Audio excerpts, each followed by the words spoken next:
Hey guys, welcome back to another ProRevenge compilation. Make sure to hit those like and subscribe buttons down below, and let's get into it. Woman damages my mom's car and blames my mom. Her corrupt cop boyfriend covers it up and ruins both of their reputations. For some background, I live in a predominantly white suburban town in New Jersey and my family is Asian. Although the town is alright for the most part, it is not really a secret that some of the townspeople are pretty racist. One of our neighbors, let's call him Anthony, is a retired police captain from another town, but he is friends with my town's police chief. My mother is a first-generation immigrant, and although she's fluent in English, she still has a pretty thick Asian accent. A couple of years ago, my mom went to visit one of her friends on the other side of town. My mom had parallel parked directly in front of her friend's house, which is at the bottom of a small hill. As she was leaving, a woman driving a Jeep Wrangler with her children was driving down the small hill, but she was still a decent distance back, so my mom pulled out of her spot. The road they were on was really wide with enough space to fit 5 cars next to one another, and about 40 feet ahead was a stop sign.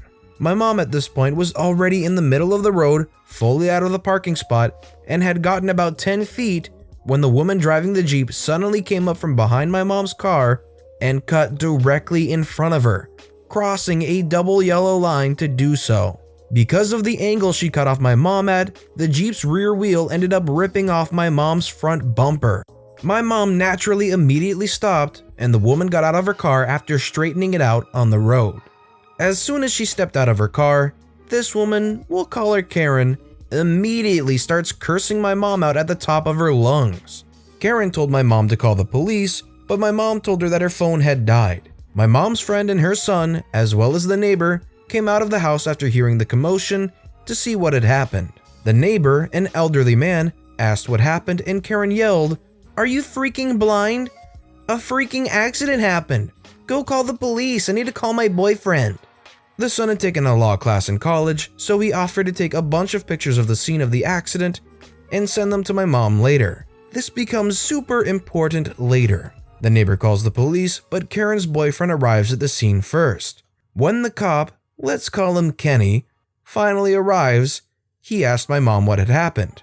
Just as my mom had just started saying her side of the story, the cop says, "Wait just a minute," and walks over to the boyfriend. As it turns out, the boyfriend, we'll call him Sam, was a cop in the town who was pretty popular with the kids in the middle schools, since he would occasionally visit to talk about things like DARE and other things in assemblies. Sam was off duty at the time, so he was able to come over when Karen called him. As soon as Kenny saw his bud Sam, he immediately went to go talk with him rather than with my mom or with Karen. They discussed for a little while and afterwards sent everyone on their way. My mom tried to talk to Kenny before he left, but Kenny just brushed it off and said he got the details he needed and that my mom would be able to get the police report in about a week or two.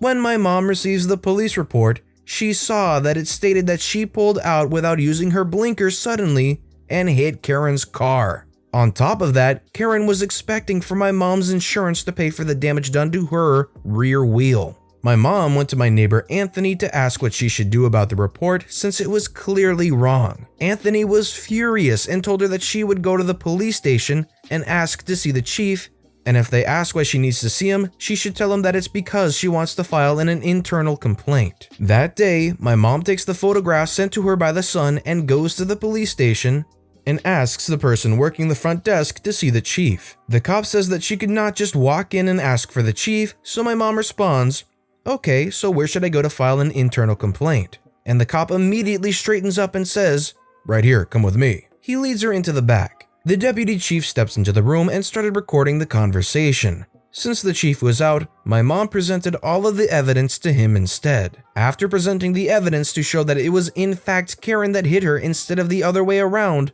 my mom also says that she would like to file a corruption complaint against both Kenny and Sam. Kenny clearly did not do his job properly since he did not properly ask the actual people involved in the accident and did not even note the fact that there were 2 passengers in Karen's car in the report. Even Karen later admitted to an investigator that Kenny never once spoke to her. My mom even threw in the racist card for good measure, saying maybe Kenny wouldn't listen to her and brushed her off because of her thick Asian accent. Sam, meanwhile, had interfered with the investigation despite not being at the scene of the crime during the time of the accident. The deputy chief says he will start an internal investigation and will see if anything needs to be done. Meanwhile, my mom also filed a claim to her insurance and presented the evidence to them too. And her insurance decides since the accident, in their eyes, was clearly not her fault, they weren't going to pay Karen a penny, and that they would contact Karen's insurance to pay my mom instead. A lot of internal bureaucratic investigational bull happens, including interviews with Karen, my mom's friend, and the friend's neighbor. About a month passed and an officer comes to our house to tell my mom that Kenny had been punished, but there was not enough evidence to punish Sam, and he just wanted to know if there were any other concerns she had. Since Karen seemingly had not done anything to further warrant any action and the damage to the car was paid for, my mom said that there was nothing else. This is the fun part. 3 days after the officer came to our door, a letter came in the mail for a court hearing. Turns out, Karen decided to file 3 tickets about my mom just 1 day before the statute of limitations.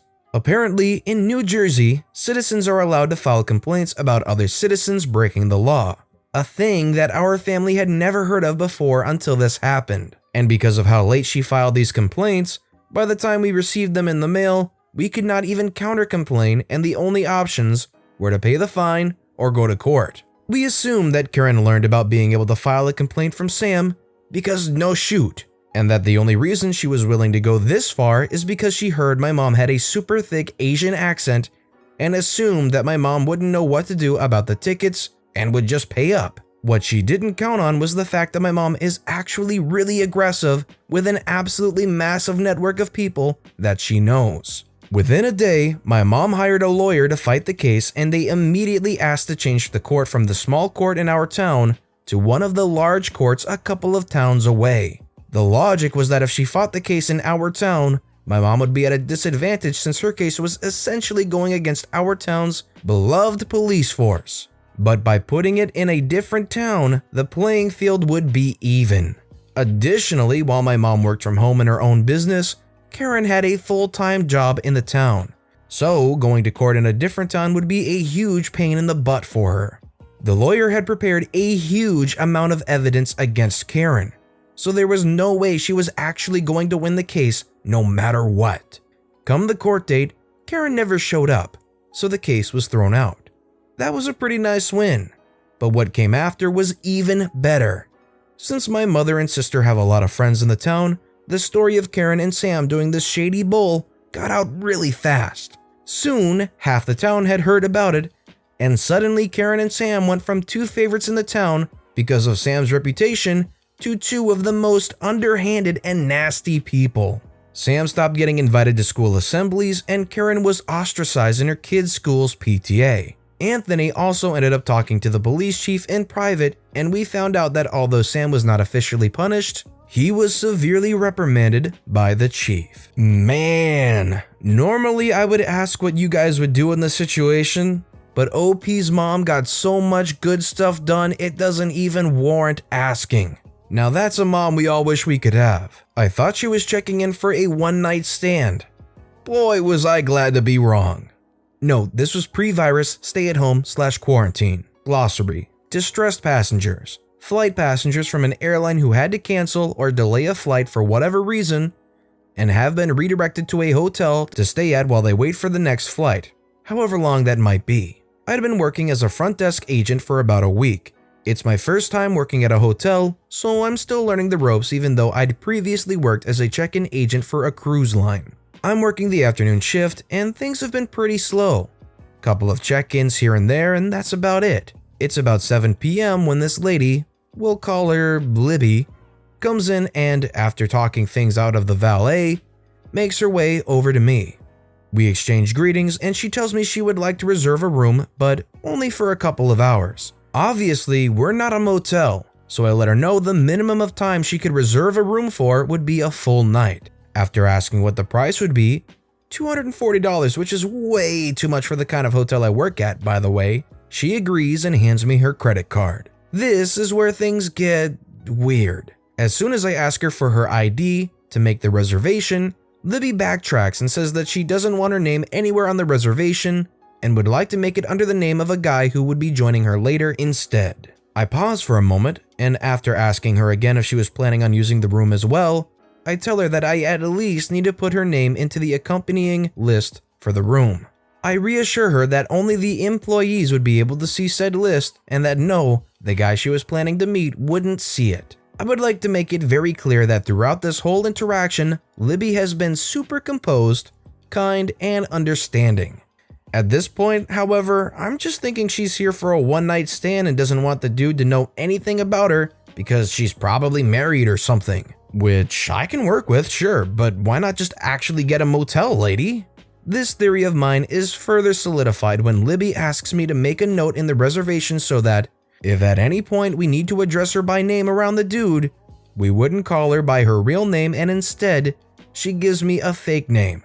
Or so I thought, to address her by. At this point, I'm obviously bewildered but still trying to be accommodating and trying really hard not to let it show how much I'm trying to figure out what the heck is going on. We go through the rest of the check-in process and she even goes as far as showing me a pic of the dude so I'll know who he is when he comes in. I hand her the key and she heads to her room. About an hour later, mystery dude walks in.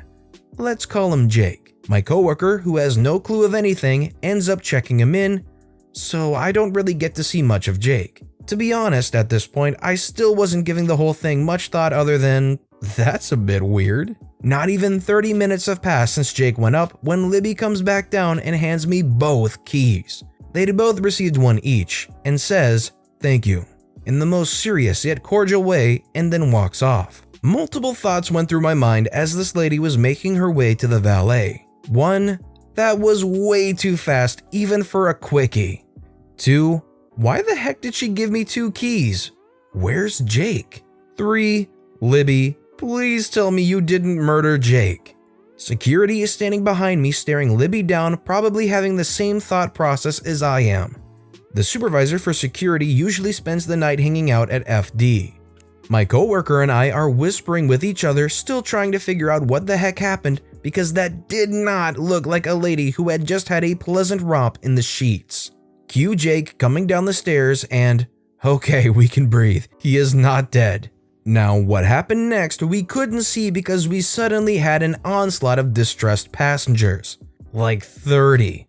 I wanted to die. So I thought I wouldn't find out what the heck had actually happened between Libby and Jake. But then, the worker from the valet came over and boy, did he have some tea to spill.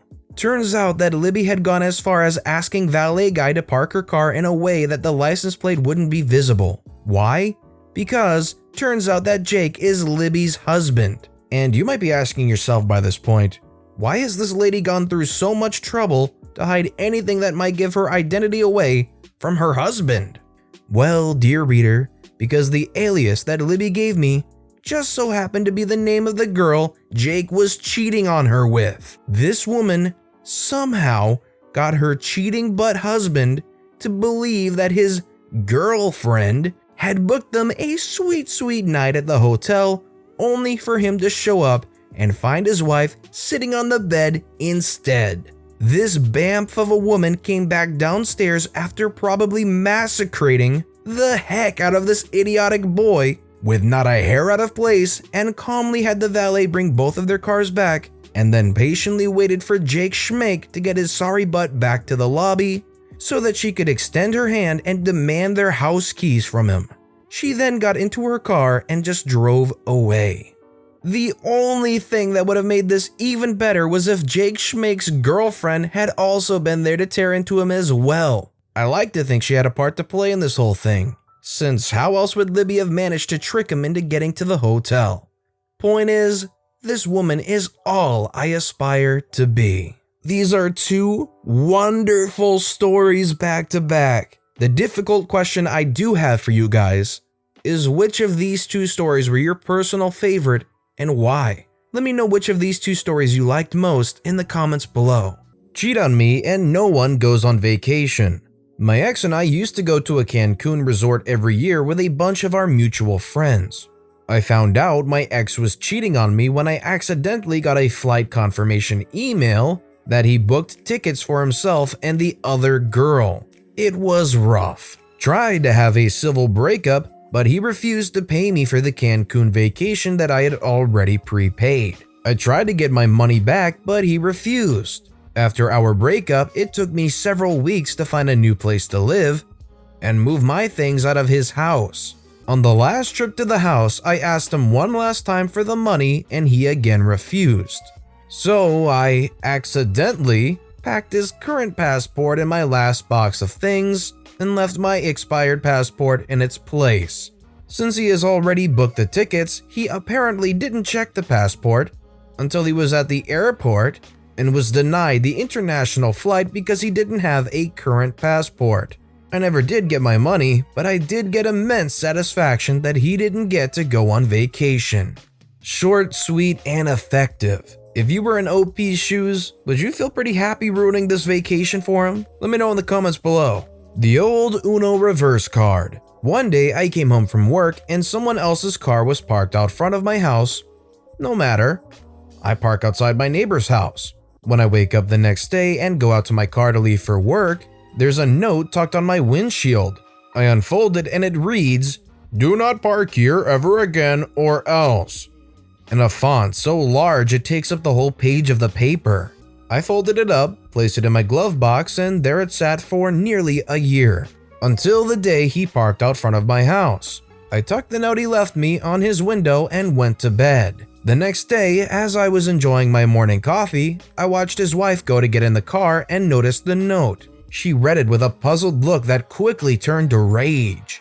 I thought she would storm over to ask me about it, but apparently she recognized her husband's handwriting and went to ask him.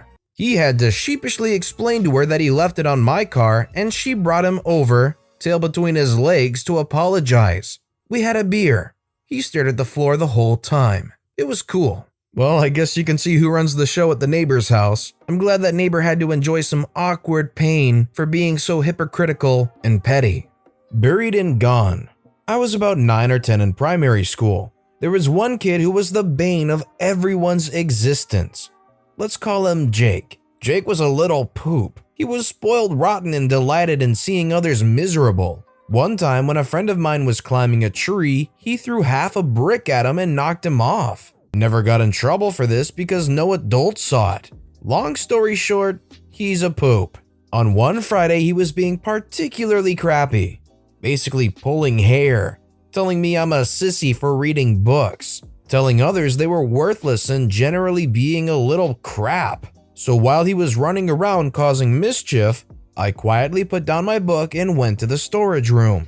We kept shoes there. Honestly cannot remember why. I think to stop the floors getting scuffed up, and found his brand new super pricey stylish shoes. I took one of them, just one, and took it out to the yard.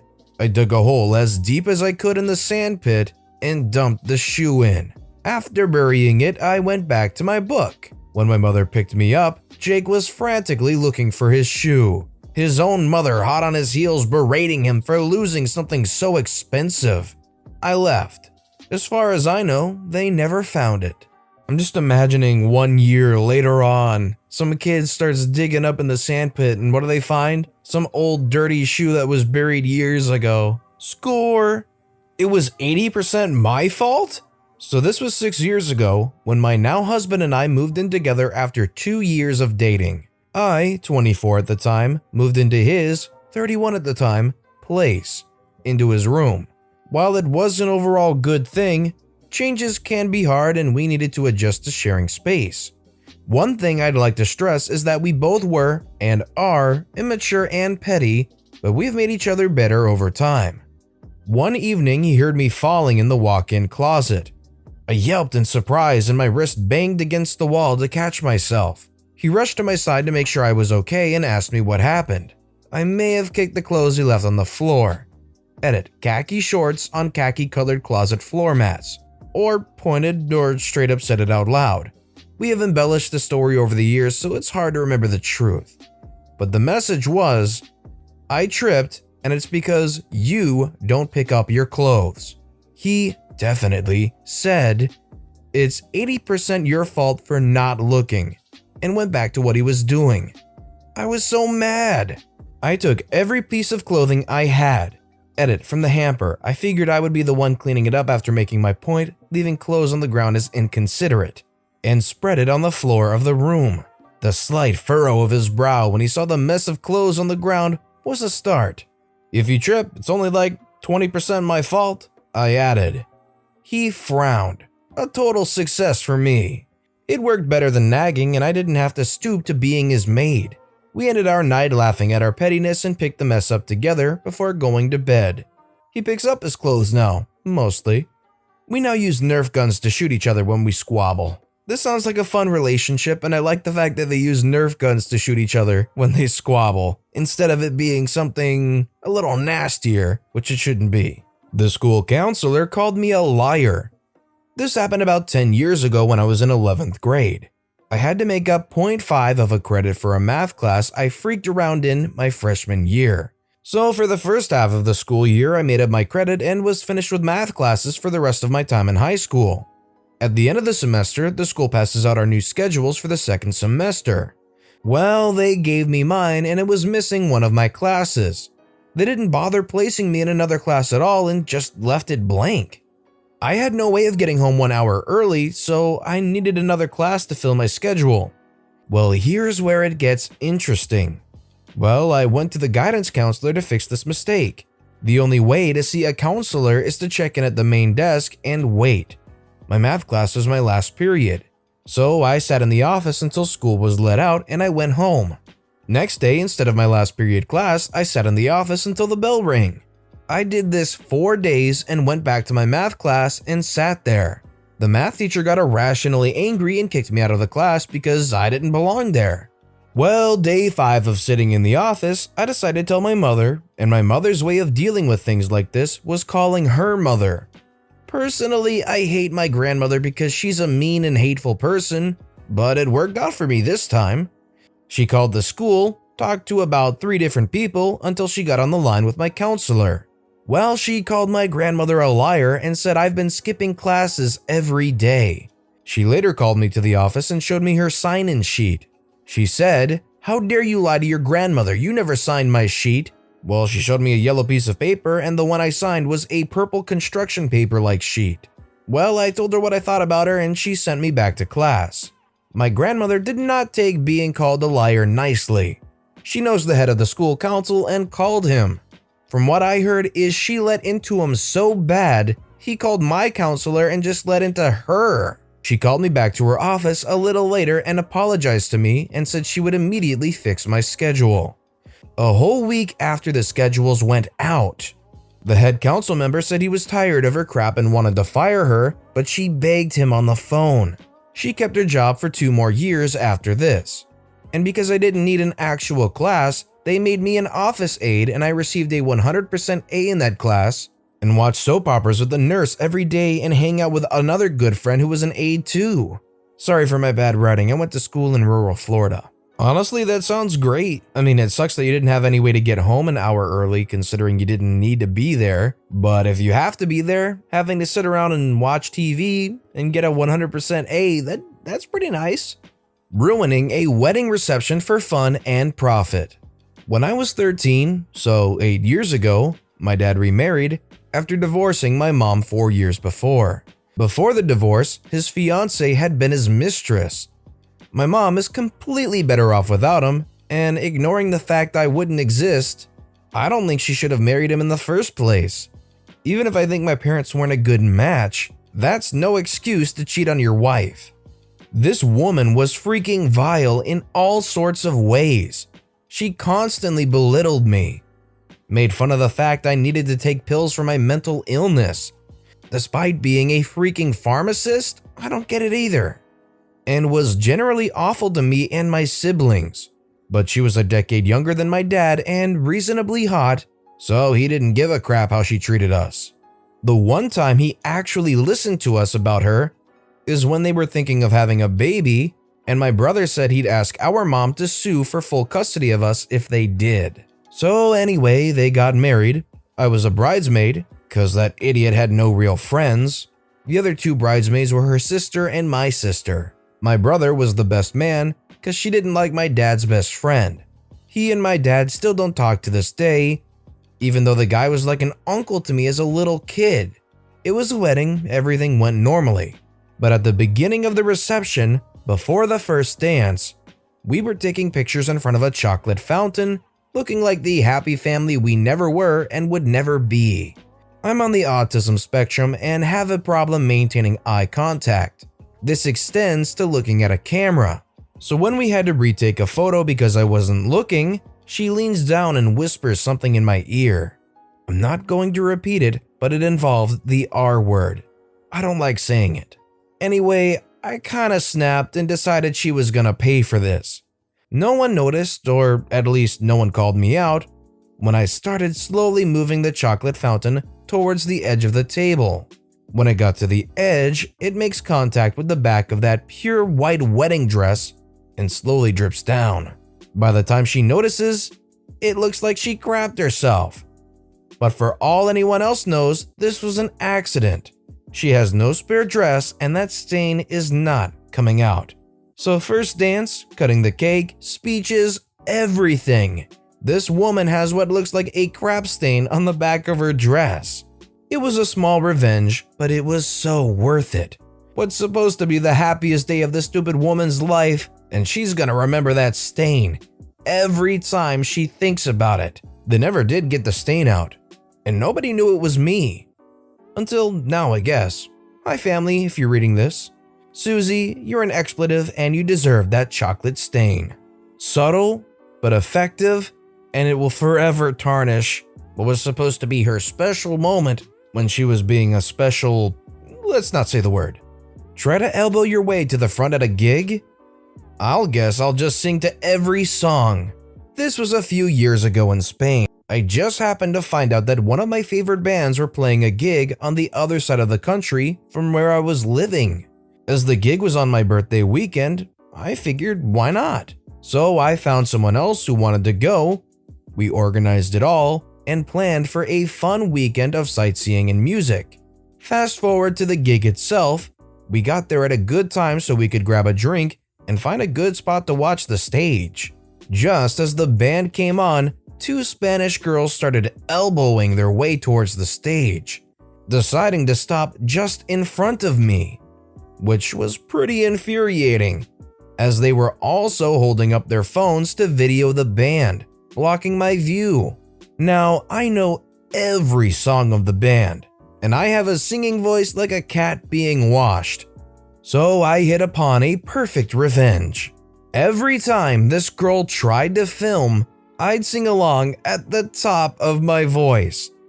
Every dang song, as well as singing along into her ears just for fun. I ended up having a great time when avoiding her elbows, and she has zero video without my voice in it. I'm definitely standing with OP in this situation. You get there early, you get that good comfy spot, you got the great view, and then right before it happens, somebody gets aggressive and elbows their way in front of you and takes that spot up and then starts filming and blocking your view even more. Time to break out that singing voice.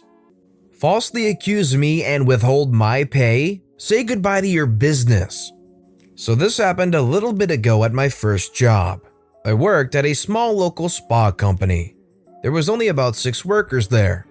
I worked there for a year and a half and only met the owner once, but talked to them on the phone a lot. She was bat poop crazy, but that's besides the point. Anyways, I got hired because my friend's mom, Pam, was the manager, and someone had quit in the middle of their shift, so they needed someone fast. I worked really well there and learned very fast. I was very good at the job to the point where after a couple of months, they sent new hires to be trained by me. Turnover here was bad. Despite this, I didn't get a raise or anything. It wasn't a big deal, but it would have been nice. Anyways, I was a closer. There would be a list of things I had to do after we closed, like vacuum and dust and such, janitorial things. As months go by, Pam begins to pick apart things. A string was left on the rug, the candy bowls weren't filled, even though they weren't even half gone, etc. Nothing too big, but they made it seem like I was their mother. Slowly, things started to get worse. Eventually, I was being told that I was not cleaning rooms that I know for a fact I had. Now, I admit that once in a while I would forget to clean something, but I was getting yelled at for things I knew for a fact I cleaned. My other problem was that when my coworkers would forget the same exact things, she wouldn't yell at them, but would just say, "Try to remember," or something along those lines. Eventually, Pam got other coworkers to lie so that she could report me to the owner. Many days I came right from school and would be wearing jeans. Pam left right when I got there, so after I clocked in and counted the drawer, I would go and change into my work pants. Well, it turns out other coworkers would lie and tell her I never changed. After this, I began taking pictures and time-stamping them. This worked for a little while, but then my coworkers would say I changed back into jeans after that picture. And when it came to cleaning, she would say I didn't clean it well enough, etc. All of these would get turned into the owner, but she wouldn't fire me because they were so desperate for people and no one wanted to work there. I wonder why. Eventually, I quit because I had a job for the summer that gave me many more hours. In my summer job, I made the same amount of money in 7 weeks that I made in a year at the last place. Right after I left, I learned why Pam wanted me gone so bad. Pam hired her son, my ex-friend, because he was too lazy to work a job where he couldn't sit around all day. That made me mad, but even worse, they wouldn't give me my last payment. We were paid in cash. I sent multiple emails and text messages to Pam and the owner that reminded them that I needed it. When those went unanswered, I then threatened legal action. Being a high schooler, I don't believe they thought I would do anything. How wrong they were. Well, there were many reasons I was mad about this, and so I decided I'd document every single thing about it at that place. These include 8+ hour workday with no breaks or a lunch, both of which are required in my state, rats in the basement, ant infestation, fake security cameras, allowing underage drinking, Pam faking the amount of money we had to pay her son and daughter for under-the-table work, child labor, Pam's daughter was not old enough to work, not fixing things like building framework, mold, etc., allowing temperatures to go above and below the legal limit. On bad days, it was above 100 or below 50 inside. Drug use, Pam giving themselves a raise, even though they already made more than everyone else there. Selling client information, Pam compiling clients for another worker to take with them to a new company. Usually not illegal, but the way they went about it was. I don't remember the exact details. Not doing anything about harassment, not paying workers. There'd be days where we didn't have enough money in the drawer and the owner and or Pam would be too lazy to go to the bank, so they would just straight up not pay us. Not only this, but prior to me leaving, I recorded some of the verbal abuse from Pam. Believe it or not, I even got them to admit to making false write-ups on me. There was more, but I can't remember what else right now. Anyways, I compiled all of this and sent it in an email to OSHA. Poop went down. In the end, both Pam and the owner were served with some hefty fines, and Pam is even facing jail time right now for fraud. The owner had to shut down their business and sell it. I don't know if the owner is facing any jail time. I also emailed every spa within 50 miles, so the owner, Pam, and some coworkers have been blacklisted from working within an hour of where we're located. I never did receive my last payment. It wasn't worth going to court over, but what came out of it was so much better. So if you were OP, they treat you like this, and on the way out they don't pay your last paycheck, what do? Do you follow OP's footsteps? Let me know in the comments below how and why. Spaghetti girl, sell a broken laptop to my kid? Lie to me? Threaten me? As you wish. This happened a few years ago on Facebook Marketplace to my dad. I'm the kid. My dad told me this story about 1 week ago when I asked why my birthday present a few years ago disappeared in mysterious ways. Oh boy, was I not prepared for that. Lots of backstory. I was around 13 at the time, now 19. I was hooked on Minecraft and me and my dad spent quite some time on the Xbox 360 version. I got good grades in school, so he decided it was time for us to switch to PC. He already had a pretty good PC for his work as a programmer and IT administrator, and he wanted me to get a cheap laptop. We had a hard time and almost no money, so it had to be cheap and used. He saw an offer on Facebook Marketplace from a girl he and my mother met at a club he was DJing at a few years back. Let's call her Spaghetti Girl. She was selling lots of stuff because she moved in with her boyfriend and her kids. Among that stuff was a cheap laptop. Nothing fancy, pretty scuffed, and only the network port didn't work according to her. No big deal, and for €50, around 54 USD, worth a shot. My dad contacted Spaghetti Girl and wanted to pick up the laptop just in time for my birthday. He had to wait for his paycheck. Rough times. When the day came, he went to the agreed spot, but she didn't show up. She called later that day and told my dad that she had to wait for her boyfriend to wipe the hard drive as she didn't trust my dad. My dad assured that he had no intentions to snoop around on her stuff and he could help her with that. After all, he's an IT guy. No, my boyfriend works for the CIA and he's a hacker. Yeah, right. A CIA hacker in Germany by the name of Hans Huber. Name changed, but a very German name. Okay, fine. She insisted that the laptop still works and just the network port is busted. After 1 week, my dad picked up the laptop, paid the $50 and headed home. He couldn't test it on site because the battery was dead. Back at home, the laptop was, of course, dead. He opened it up and found a mixture of nicotine, coffee, and undefined fluids. Close your eyes and imagine the sound of a Velcro strap being pulled open. That was the sound the keyboard made when he tried to lift it up. I still remember that sound because I stood next to him and wanted to get my laptop going ASAP. I cried the whole night. Of course, my dad contacted the pasta lady right away. She insisted that he must have broken it as it worked yesterday, and that she also wanted €10 for the bag she gave him with it.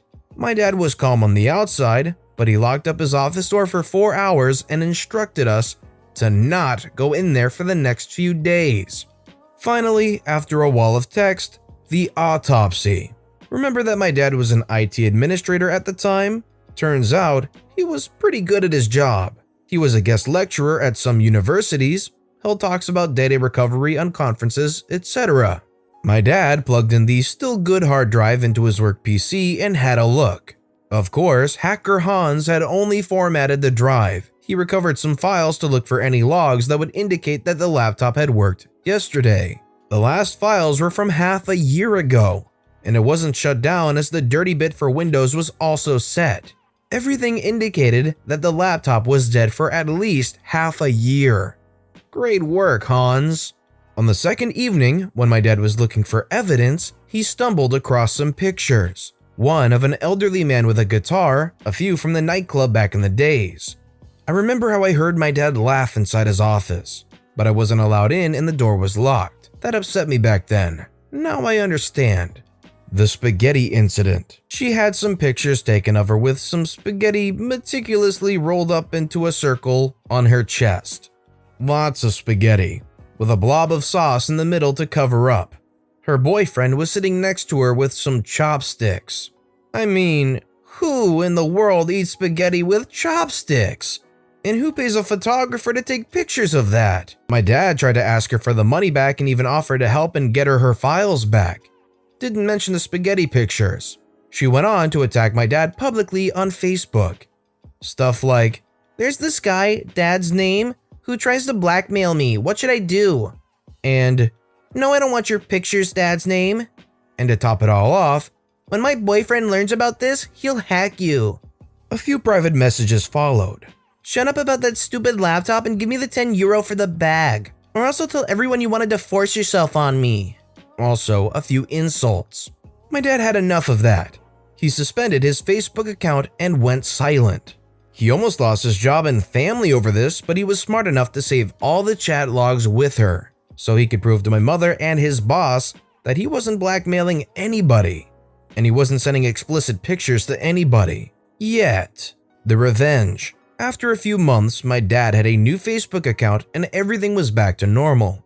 He landed a new job, didn't add his boss on Facebook this time, and didn't use his real name. He even joined the Old Nightclub Alumni group on Facebook to connect with a few friends from back in the days.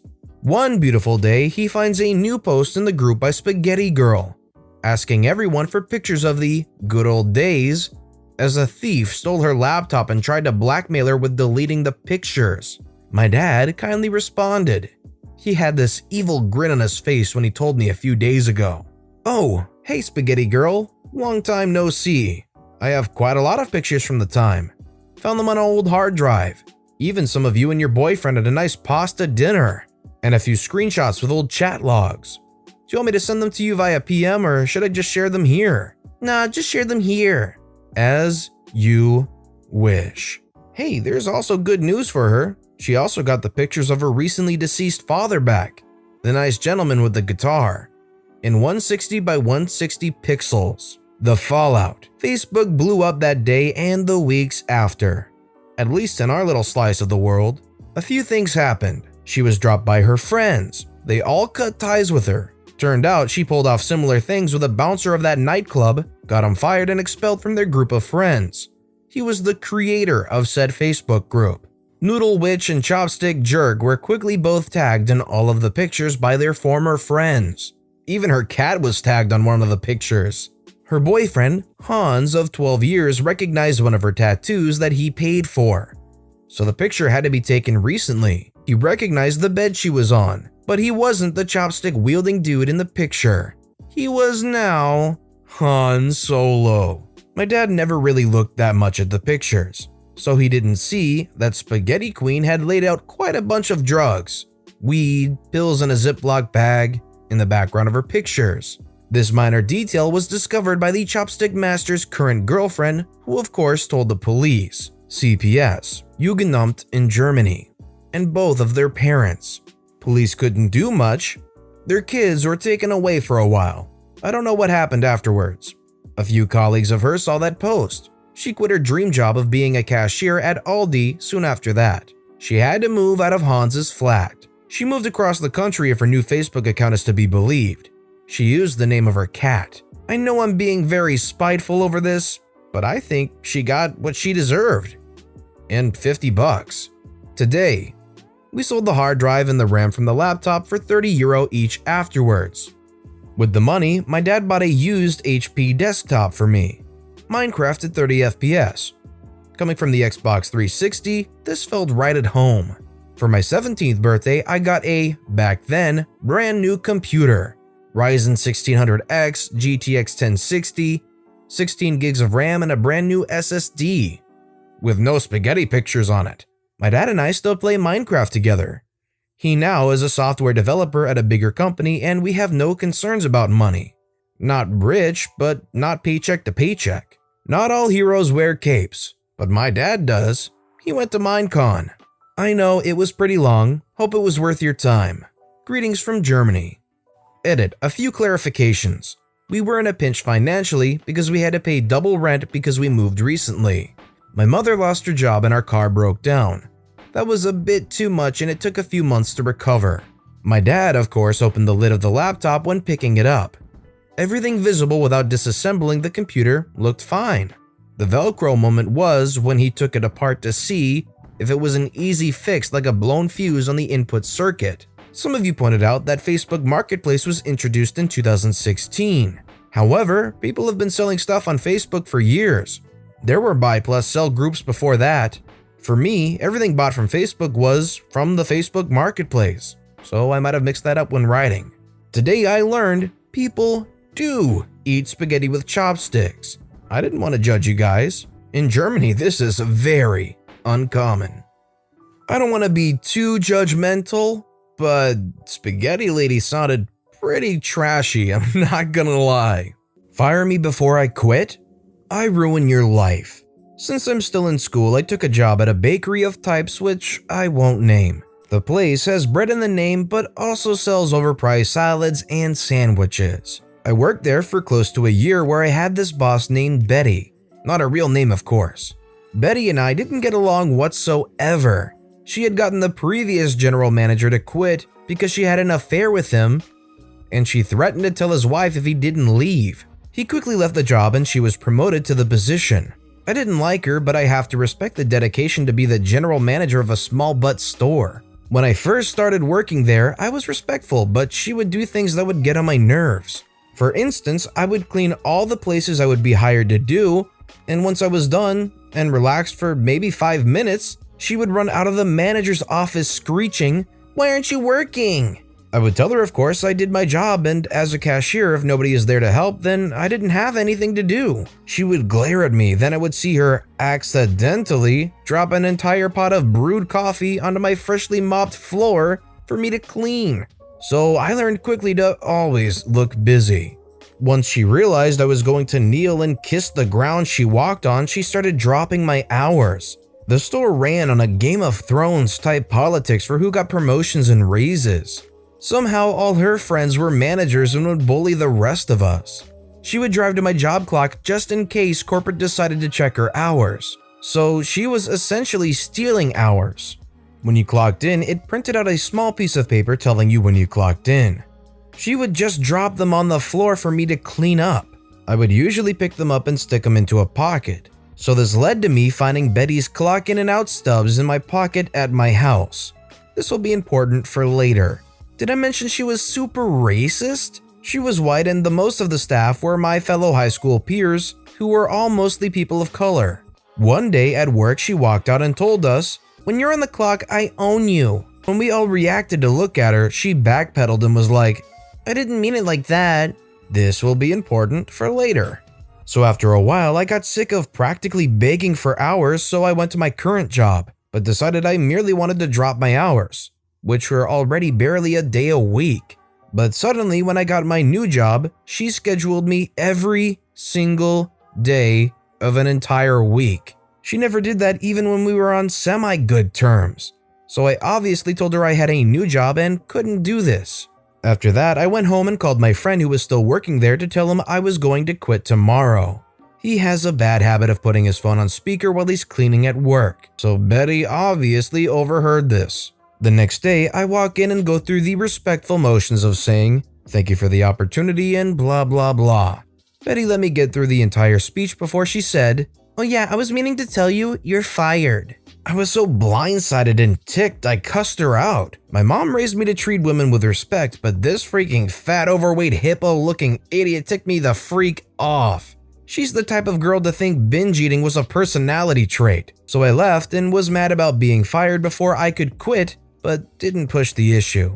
I'm only 18 and I already had another job. I wasn't expecting Betty to give me a good reference anyway. I would have completely left it alone if it wasn't for the district manager Ben, not real name, texting me. The revenge. He thought I was still working there, so I explained to him I was fired.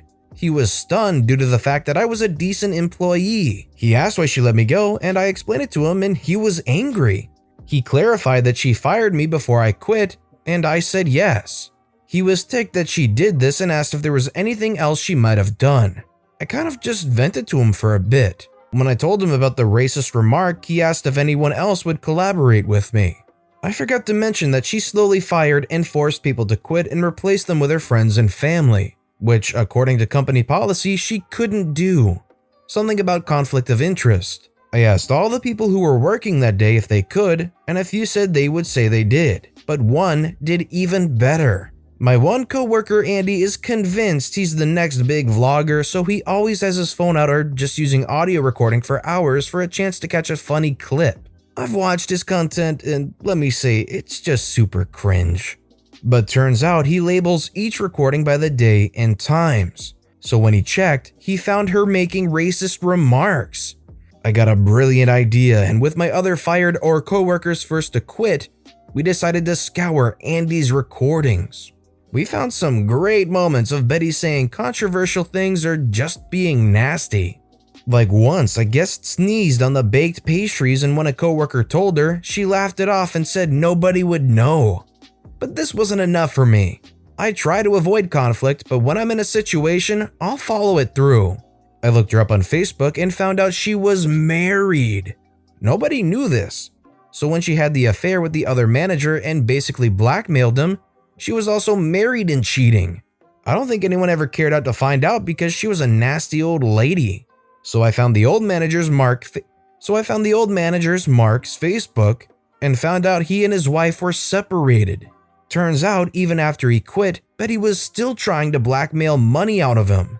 When he didn't, she told his wife anyway, causing his wife to divorce him, and basically leave him to go back to live with his parents. I did some research, and in my state, blackmail or extortion is a third-degree penalty, which has a max of 7 years in prison with a fine over $10,000 to the victim. So I told the old manager what my plan was for her. He agreed to call the cops on her, but I asked if he'd wait until I finished my part first. He said he'd give me a week. So I met with District Manager Ben and showed him all our evidence. The recordings and the written statements from my other ex-coworkers and people who were still working there. I also gave Ben the slips of paper when Betty clocked in and then left and returned 8 to 10 hours later to clock out. Ben thanked me for the information and then I left. A few days later, while walking past the store, I noticed it was closed in the middle of the day. I texted a guy who still worked there and he told me everything. Turns out Ben first checked the security cameras to see if she was there for the full time she claimed to be. Big surprise, she wasn't. So Ben decided to investigate the store's expenses, since if she's lying about her time, what else could she be stealing? He found out she was stealing money from the store. The guy didn't fully explain how she was, but just that she was. Turns out she was breaking a lot of health and safety codes and used the money for repairs and etc. for herself. So she was fired immediately along with all of her minions, and that left barely anybody to run the store. They shut down to clean up the store and fix things she didn't make. So she's out of a job, and Mark told her husband with photo proof. Granny nudes, I know, ew. That she cheated on him. But Mark phrased it so it seemed like she still was. So Betty's husband flips out and decides to divorce her, and Betty is the type to post everything on Facebook. So she's begging someone to let her stay, but all of her friends and family totally bailed on her. So she was living in her car looking for a job. That's when Mark decides to sue her for extortion. So she scrambles to find a lawyer, and to make it even worse, the company decided to sue her for all the money she stole, and plus all the repairs and lost revenue while the store is closed. Betty's life is crap. She had to sell her car for drastically under what it's worth to pay for all the legal trouble. Mark told me bits and pieces of her crying in the courtroom, but not too much. I was never super close with him. Last I heard of Betty is she was living with her sister who definitely hates her. To think she would have avoided all of this if she just let me quit. With the way she was acting, I feel like it was inevitable that it would come back to bite her in the butt pretty hard. But with that being said, if you were in OP's shoes here and you had all this evidence, the clock stubs, the racist remarks, firing you just before you could quit, what would you have done or said? Let me know in the comments below. Destroy our tree? We'll destroy your driveway. Full disclosure, this happened almost 5 years ago, so my memory of this is a little fuzzy at times. However, the major player here confirmed that it's accurate enough to get the story across, so I'm going with it. Background. Our house is old. It is really old. It's older than the town. Heck, it's older than Confederation. The house was originally built by a merchant from the area like 200 years ago. It's old. With its age comes a very big property line, and apart from a couple adjustments here and there to account for infrastructure and housing development, it's basically unchanged from 100 years ago. It rarely ever comes up here, but in any dispute relating to property lines, the official town plan takes precedent, and our property line crosses over into our neighbor's property. This will be important later. And now for the two major players in this tale. Our jerk neighbor, who we will call Lumpy. He's just the worst. He ran an illegal chop shop in his backyard and seemed to be deathly afraid of trees. He also always took a 2-week-long vacation in the summer, and it was always at the end of July. This part is also important later. The other one is my dad. At the time, he was in government oversight, but before that, he was in the Department of Justice. And his major responsibilities included training Crown attorneys. This included the attorneys general. In the pecking order, Dad was actually pretty low, but the Crown knew and respected him, and they were keenly aware that Dad knew the law inside and out. If there was anything even remotely resembling a legal dispute, Dad was almost always in the right with his argument. Now we begin our tale. The slight. The line between our yard and Lumpy's was pretty clear. Our side was grass, Protestant lilies, shrubs, and trees. His was a gravel driveway. Before the incident, there was a large Manitoba maple tree growing there. It was very old, but grew in such a way that it blocked just enough sunlight to have a pleasant level of light going through the window. We had no intentions of ever removing it. Maybe trim it a little if it got too close to the windows. However, some lower branches were sagging onto Lumpy's driveway. So he asked if he could cut down some of the lower branches so that his car wouldn't get damaged when he drove in and out. It was a fair enough request, and he did ask permission first, so we told him to get a landscaper and a quote. Because we sure as heck weren't going to let Lumpy do it, and we're okay paying for that. A couple days later, we were all on a day trip somewhere, and when we got back, Lumpy comes over and tells us not to worry about the landscaper because he took care of it. Red flags were waving at that statement. So we went and checked the tree. Idiot cut the entire tree down. Then, to add insult to injury, he painted the stump with some sort of weird gray stuff. Don't know what it was, but it had to have been toxic as freak, because nothing ever grew on that stump again. Not even fungi. So we're understandably ticked off, but unfortunately there's nothing we can do about it because there's no proof. So now we've got a stump that was once a beautiful tree, a smug neighbor, and seemingly no course of action to take. Dad didn't accept that scenario, and he had a plan. The plan. As I said earlier, Dad knew the law inside and out, so he began to plan things out. He made a few phone calls to the town civil architect, a couple inspectors, the local landscaper Lumpy was going to get that quote from, and a contractor. He visited City Hall and got a copy of the official town plan, which, remember, is the final word on property lines. He had everything arranged and now he began to wait. The revenge.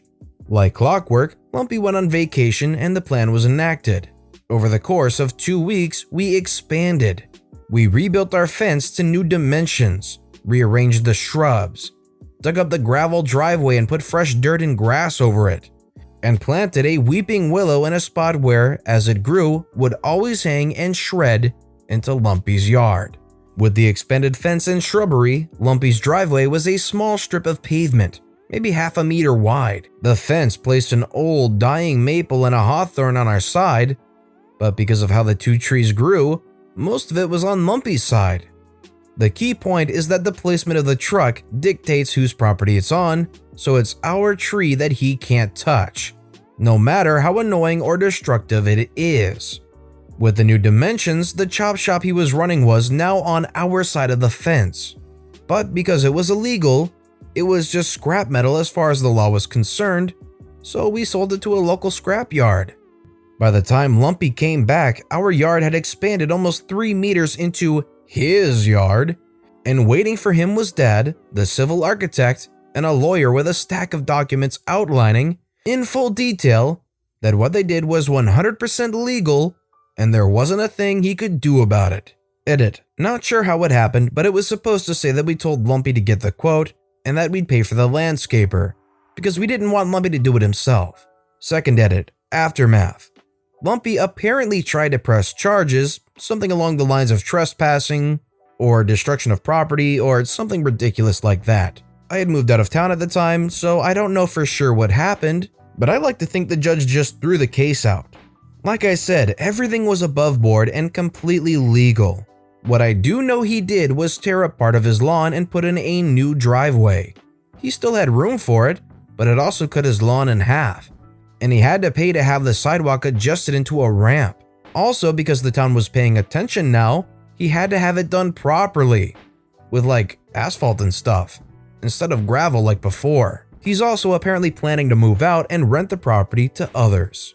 I have to admit, if a neighbor did that to my tree, I would have hate going straight down to my core for that person, so I totally understand what they did here. It felt like a lot, but the neighbor probably deserved it, and it sounds like they're paying pretty heavily for what they did to the tree. AT&T tries to screw me over $139. I actually screwed them out of $72,000. After my wife and I got married last year, we decided that we should both get on the same phone plan. We went down to the AT&T store and met with a rep who told us we'd both be on an unlimited plan for 70 month all in, including taxes and fees. I was very specific about getting the all-in price for the service. It seemed like a decent deal, so we signed up. 2 days later, I log into the website and see that there's already a bill for $139. I call up a rep to see what's up, and they tell me that between the activation fees, taxes, and surcharges, the bill was correct. I told them what the salesperson told me, and they basically told me to pound sand. I promptly told them that I wanted to cancel the service and wanted the $139 waived. They said they could cancel the service but could not and would not waive the bill. They also told me if I canceled immediately, my wife and I would lose our phone numbers, which is true. So I figure since I already have to pay for the month and I don't want to lose my phone number, I will just get a new carrier and cancel when I'm ready. So I do my research and find Visible, which is excellent, and we make the switch. I call back to AT&T and inform them that we have switched carriers and want to cancel the service. I again ask for a refund. The rep informs me that since I have had the service for 4 days, that I am not entitled to a refund. He tells me to read the fine print on the contract, which indeed tells me that I have 3 days to cancel for a full refund. I'm now fuming because the first customer support rep that I talked to on day 2 denied me a refund if I canceled. I ask for the next level of customer support rep, and they send me to a customer care and retention person. I explain the entire fiasco to him, and how I feel that I have now been lied to twice by AT&T reps, sales rep, and first CSR. He is a really cool guy and apologizes and says he'll take care of it and will completely waive the bill. I am very thankful and hang up thinking that this is finally resolved. Fast forward a month and I get an AT&T bill in the mail saying my payment was not received and is now late. I again pick up the phone and call AT&T. I eventually make my way through 2 customer support reps until I get back to the customer care and retention department. This time, I did not have the chill dude. Instead, I got a very smarmy woman who said that the bill was due and I'd owe the entire amount. I asked her to please check the CSR notes and that the last guy told me he would waive the amount. She put me on a 10-minute silent hold and came back and said she'd escalate the matter to her supervisor. She said I should receive an email by the end of the week with a resolution. 2 weeks go by, no response. I call again. This time I get a very nice lady that is sympathetic. She says she'll waive the bill. She comes back and tells me that she can't do anything because the bill has already been sent to collections. She said not to worry about it and that she'll send a letter to collections to have them waive the debt. I ask if this will go on my credit report and she says no and that they'll take care of it. 6 months later, I get a letter in the mail from Sequium Asset Solutions out of Georgia trying to collect on the $139.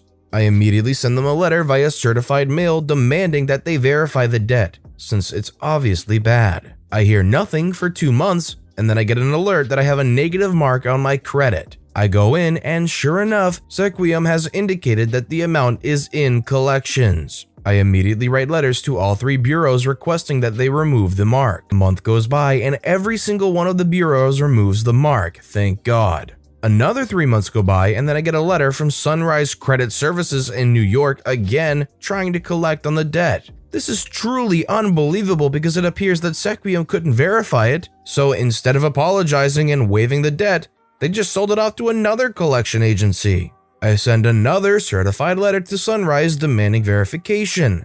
I get nothing in reply. So far, they have not attempted to put a mark on my credit. That's where this part of the story ends.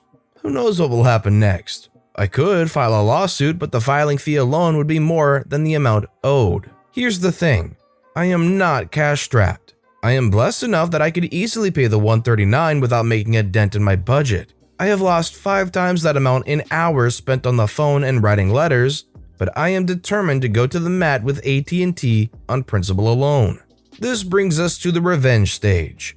You see, in addition to my day job as an attorney, I am an elected city councilman in my town, and when I was going over our monthly expenses, I noticed that we were paying AT&T close to $6,000 a month for our phones, internet, and TV services. We're a fairly small town, so it was pretty obvious that we were being bent over by these clowns and that we could save a ton of money by switching. I started working with our city manager and IT director on finding other solutions. We discovered that by switching to various carriers and providers that we could save half. I never would have looked that closely into our telecom expense had AT&T not jerked me around. 2 weeks ago, the resolution to switch was put on our meeting agenda and the council voted to pass it. We decided to completely cut ties with AT&T. Our city is saving a ton of money, getting better service, and with the money we saved from switching, we were able to hire another part-time animal shelter employee, which we desperately needed. I highly doubt our city would have considered switching if I didn't make such a stink about it. AT&T will end up losing hundreds of thousands over the coming years because of this. I hope it was worth it, AT&T. In the US, internet and telecom providers are incredibly frustrating, to put it nicely. Have you ever had a bad experience with an internet or telecom provider? Let me know your story in the comments below. Mother lies, takes money from me, then gets screwed over financially. Backstory. So I'm a 19-year-old female and had only been living with my mother for a good 3.5 years. Was put into foster care at a young age and don't remember living with my mother at all. Before moving in with her, she would tell me how great it would be for me to live there and how I would be treated with respect and yada yada yada. Well, since I started college, things went to poop. My whole life, I wanted to go to college for art, but my mother convinced me that it was stupid, and so I chose to go for a business degree. I got into my state's Business and Marketing Honor Society during my last year of high school for having a 98 average in all 5 of my business classes. My first semester of college, everything started out fine. Then the end of September hit and I got a reimbursement from financial aid. Let me add, my mother is on supplemental security income for minor disabilities and hasn't worked in the past 18 years. She has arthritis and fibromyalgia, so apparently she can't work. I got public assistance that I never knew about since I was never allowed to do paperwork for anything. I thought we only got food stamps, but apparently she lied and said I was paying a couple $100s for rent so she could get more money. So she was getting nearly $500 a month for my needs. I never got anything unless it was Christmas, and $350 a month for food stamps. My boyfriend had to buy me food because I was never allowed to eat at home and didn't want to get a $3,000 meal plan on campus. Anyways, I got a healthy $2,000 back from financial aid, which I originally planned on spending on clothes. I hadn't had a pair of fitting jeans since I lived with my mother, a laptop for school, and food. Well, apparently every time I get money, it belongs to my mother. She demanded I give her most of the money. So I spent $1,500 on some jeans for me and a brand new PS4 system, PS Vita, PS Plus, and a bunch of PS4 games for my boyfriend. I know that sounds reckless of me, but he's paid me back for it. She was pissed and belittled me till I gave her the rest of the money for rent and bills and food. She went off and bought her boyfriend drugs. I was mad because obviously that's just not okay. I just pushed through the semester and kinda sucked it up like I usually do. February came along and pretty much the same thing happened. She demanded my $3,000. I got more this past semester because I only had to pay for one textbook. To pay for rent, electricity, the Wi-Fi, food, and everything under the sun. She got mad when I refused to give her more than $350. I went off and spent the money on my anniversary, including outfit, gas, 2 meals, and some gifts. A new phone, my phone barely worked and was 7 years old, and prepaid my phone plan for the next few months. I also bought myself some food for when I was home. She was irate. How dare I spend money on my boyfriend and not the woman who birthed me? I tried staying away from home as much as possible, driving around with my boyfriend for the most part, but every time I came home I would get yelled at. Well, March was when poop hit the fan. I needed my Medicaid card.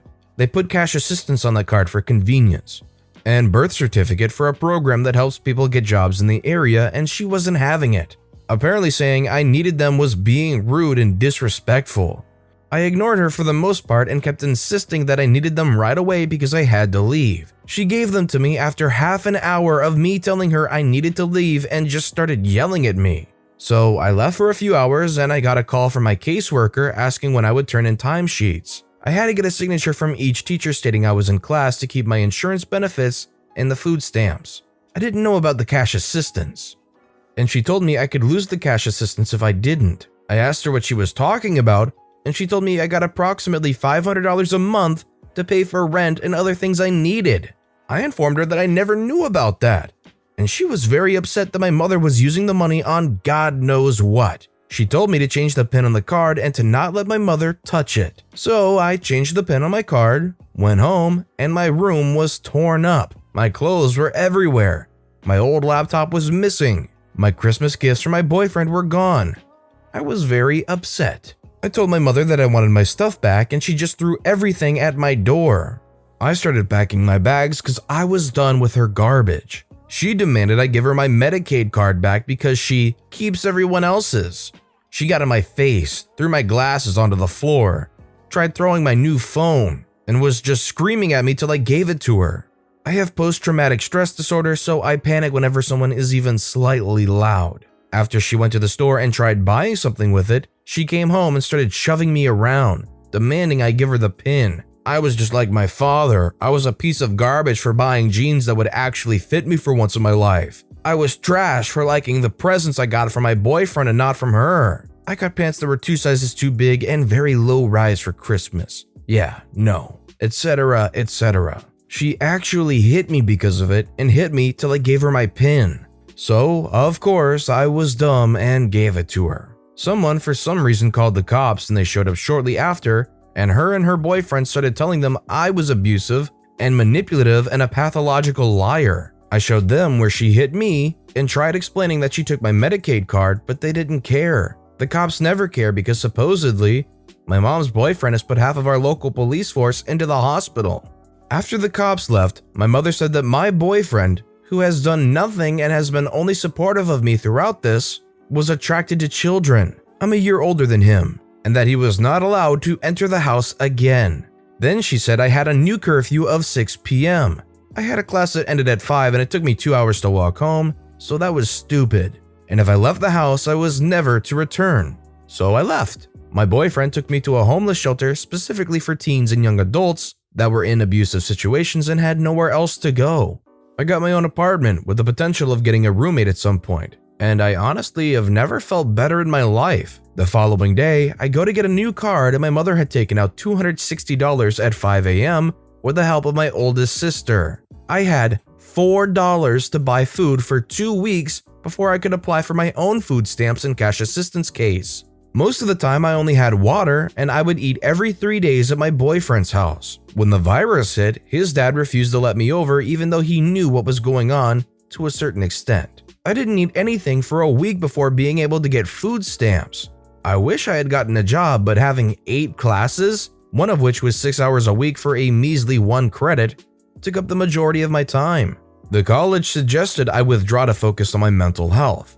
I was afraid of leaving my new place because I didn't want to be attacked by my family or my mom's BF's drug addict friends. I went from seeing my therapist for half an hour every other week to seeing her for an hour every week. She suggested that I cut contact with my mother permanently, even though it meant losing a good $3,000 worth of stuff I bought myself over the past 12 years. I got paid to babysit and take care of the farm while in foster care. I was so upset about losing all 40 of my stuffed animals. They really meant a lot to me and they kinda were the only things there that helped me calm down from a panic attack. I know it sounds immature, but I've had most of them since I was about 8 years old. Then something popped in my head while I was applying for my own food stamps and cash assistance case. The revenge. I realized that I could easily report my mother for welfare fraud. Not only had she been taking my $500 a month, but she had lied and said her BF and her didn't share food and were roommates. She paid to use other people's food stamps, and she has sold her food stamps for cash to buy fast food or drugs. So I did just that. I went to our state's website and reported her fraud, adding when she took the money from my card at 5 a.m. that one day. I went into detail, gave the exact location of where she did it and everything. I said she uses other people's cards all the time, which was very true, and how she demanded my card whenever I had it. A couple weeks later, I get a letter from the Department of Social Services, DSS.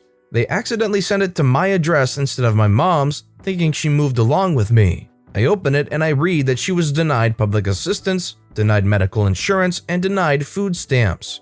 She met the requirements for getting them, but because of my report, she lost everything but supplemental security income, as far as I know. What probably helped was that I told the Department of Social Services she stole my card and requested a new one, and the lady at the front desk was mortified. I found out she took the money out later when I set the card up online and saw all previous transactions for the past year. She's out $850 a month, more than her SSI, and out of health insurance, which was paid for by the state, all because of me, and I boasted about it to my therapist. My therapist actually congratulated me because I'm very shy with people, so to report something like that was very unlikely of me unless you got me very angry. Not sure if this was appropriate here, but it took a lot out of me to be able to even do it. Thanks, anxiety. This is a pretty incredible story from start to finish. It's terrible to hear what OP had to go through, but it pays off because you feel so justified by the end when OP's mother has to deal with the consequences of her actions. The story on how I got promoted to Director of Sales and Sales Recruitment. I've been with my current employer for many years now. Even though I've quit, I've come back to them. My company also has an incentive. If an employee comes up with a way to do business better or changes something that has a net benefit to the company, they get a percentage of the increased revenue and profit. Over the years with this company, I have had several major impacts. Well, about a year ago, I was talking to a senior level manager, let's call him Bob. And Bob was telling me about how the company's been having an issue in recruitment and hiring of new talent for our sales division. Now, I had been in sales before and knew of the pitfalls our structure created and why senior reps would excel and junior reps would get crushed, and had a really good idea on our turnover challenges. Then one night, I had an idea on how to change the sales structure of our company almost entirely, which would still retain our senior reps, but also make it easier for younger, more junior reps to find success and stability, and by a result, reducing turnover. I spent a good amount of time designing this plan before I ever presented it to anyone, since this was Bob's area of expertise. After many revisions and bouncing it around in my head, I called Bob and I presented my idea to Bob. Bob liked it a lot. However, he had a few minor tweaks, and he brought up concerns company executives would have. I tweaked the plan and came up with rebuttals to those objections and shared my plan with Bob. I did this several times. I would say though my plan stayed about 90% original. Bob had been with our company for decades at this point, and I've known him for my entire time, so I trusted Bob would be sure to credit me. Considering my name was all over my presentation I sent over to Bob, I expected Bob to share in the love with me should there be any. I felt like I needed Bob as an ally to make my idea work, which is why I brought him in on my plan. I followed up with Bob and he basically made it seem like my idea was rejected, that the company was going to keep on doing what it's always done. Okay, fine, whatever crap happens, it's not the first time my idea has been rejected. Cue a few months later and our new fiscal year is starting and our CEO calls everyone to a company-wide meeting. And as I sit down to watch, I witness our CEO praise Bob for coming up with a brilliant new sales structure, strategy, and compensation plan. It is my plan with my name removed. The CEO is gushing over how wonderful this idea is and how he thinks it will benefit us greatly. I'm freaking fuming ticked Bob stole my work, put his name on it, and took credit. He violated my trust and lied to me. He told me the company had rejected the idea. Yet here I am watching my company implement my idea. I get on the phone with my VP and let loose.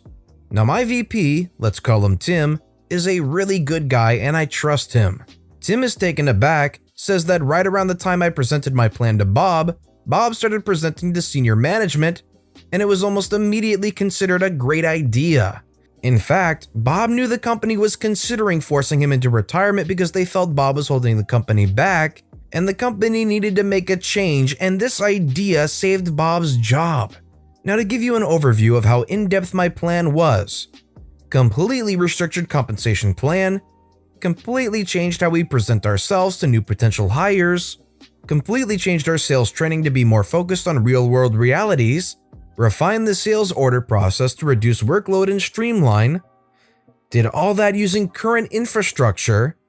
Each step included suggestions on how to implement the change. Bob oversaw all of this in his current role. I then asked if I could prove it was my idea, that I had presented it to Bob, and so forth. Now, Bob and I had discussed this over email and Facebook Messenger and another chat app. I went through our emails, Facebook Messenger, and a chat app and took screenshots, created a PowerPoint, makes it so easy to present ideas, and sent it to my VP. 2 days later, my VP called and said I needed to go into a conference call with HR, my VP, and the CEO. In that meeting, we discussed the plan I had created, the collaboration I had done with Bob, and my plan to implement it. Not only that, I presented the research I had done, which Bob did not have access to, and justified why my idea was a good idea. The CEO seemed impressed with what I had done and was convinced that I was the true creator. I was then asked what I thought had happened, and I straight up accused Bob with stealing my idea and removing my name from it in an attempt to further his career. I was told they would be having a separate meeting with Bob, and after that, they would inform me of any future changes. A week later, my VP called me and asked me if I was offered the chance to implement my plan, would I be willing to do that? This was obviously a promotion, and I said of course. 2 weeks later, I get a call from my VP telling me he's coming to my location to visit me. He also tells me that I should make sure I look sharp and presentable. I tried to figure out why he was coming, but he wouldn't say. 2 days later, I come into the office, check my email. Now, all big retirements or resignations are announced company-wide. I see an email stating that Bob has retired. What I found strange is the retirement date was effective immediately and that his replacement will be announced shortly. Generally, there is a time period for a takeover to happen, and the replacement is announced in the email, along with a brief overview of their qualifications. The time for my VP to show up comes, and in walks my VP and the CEO. We go out to lunch and the CEO says, "Oh B, I came to visit you because I always think it's best to give people major promotion news in person. But I'd like to offer you the position of Director of Sales and Sales Recruitment and put you in charge of implementing your idea." To which I accepted naturally. Then I asked, "Is this why Bob, retired?" To which the CEO smiled and said, "After talking to you and talking to Bob and discussing it among senior management, it was decided that it was time for a change. Time to inject new blood into our organization, and Bob really wanted to start his retirement, so it was best for everyone." I smiled and said thank you. I know perfectly well Bob intended on working until the day he died. Man, if you found out that this boss, who you thought you could trust, backstabbed you and took your idea and tried to promote themselves because of it, and tried to solely benefit off of your idea, what would you have done or said? Let me know in the comments below. The Karen that breeds minion Karens. My grandparents immigrated to Canada from Italy in the 70s and opened up a restaurant. When they passed away, the restaurant went to my parents. Over the decades, they grew and expanded it. I have been working at that restaurant since I was 15. Over time, my parents got older and eventually retired, becoming snowbirds. Go to Florida for the winters. They left the restaurant to me about a few years ago, but still retaining a small percentage ownership as an additional revenue stream, along with their savings and annuities. Soon as I gained control, I pretty much modernized the old place. Remodeled the restaurant, changed the logo, reached out to the local and national papers to put out ads, invited food critics, bloggers, vloggers, etc. It was very slow at first, and I began to worry that the loan I took out to do all of this was the biggest mistake I had ever done, and I ruined 3 generations of my family business. But eventually it began to work, and a local semi-famous YouTuber featured us in one of his videos. And that was the catalyst for more people to come and review, and eventually we were seeing 5 times to 10 times the business we usually get, even if it's a Monday. We became a hotspot for major events, and it wasn't uncommon for a celebrity to come. On those nights, I even arranged for special high-profile chefs to visit and cook for our guests. Costs a fortune. So during the holidays, we were beyond packed. It got to the point where people would have had to make reservations in July to get a table in December.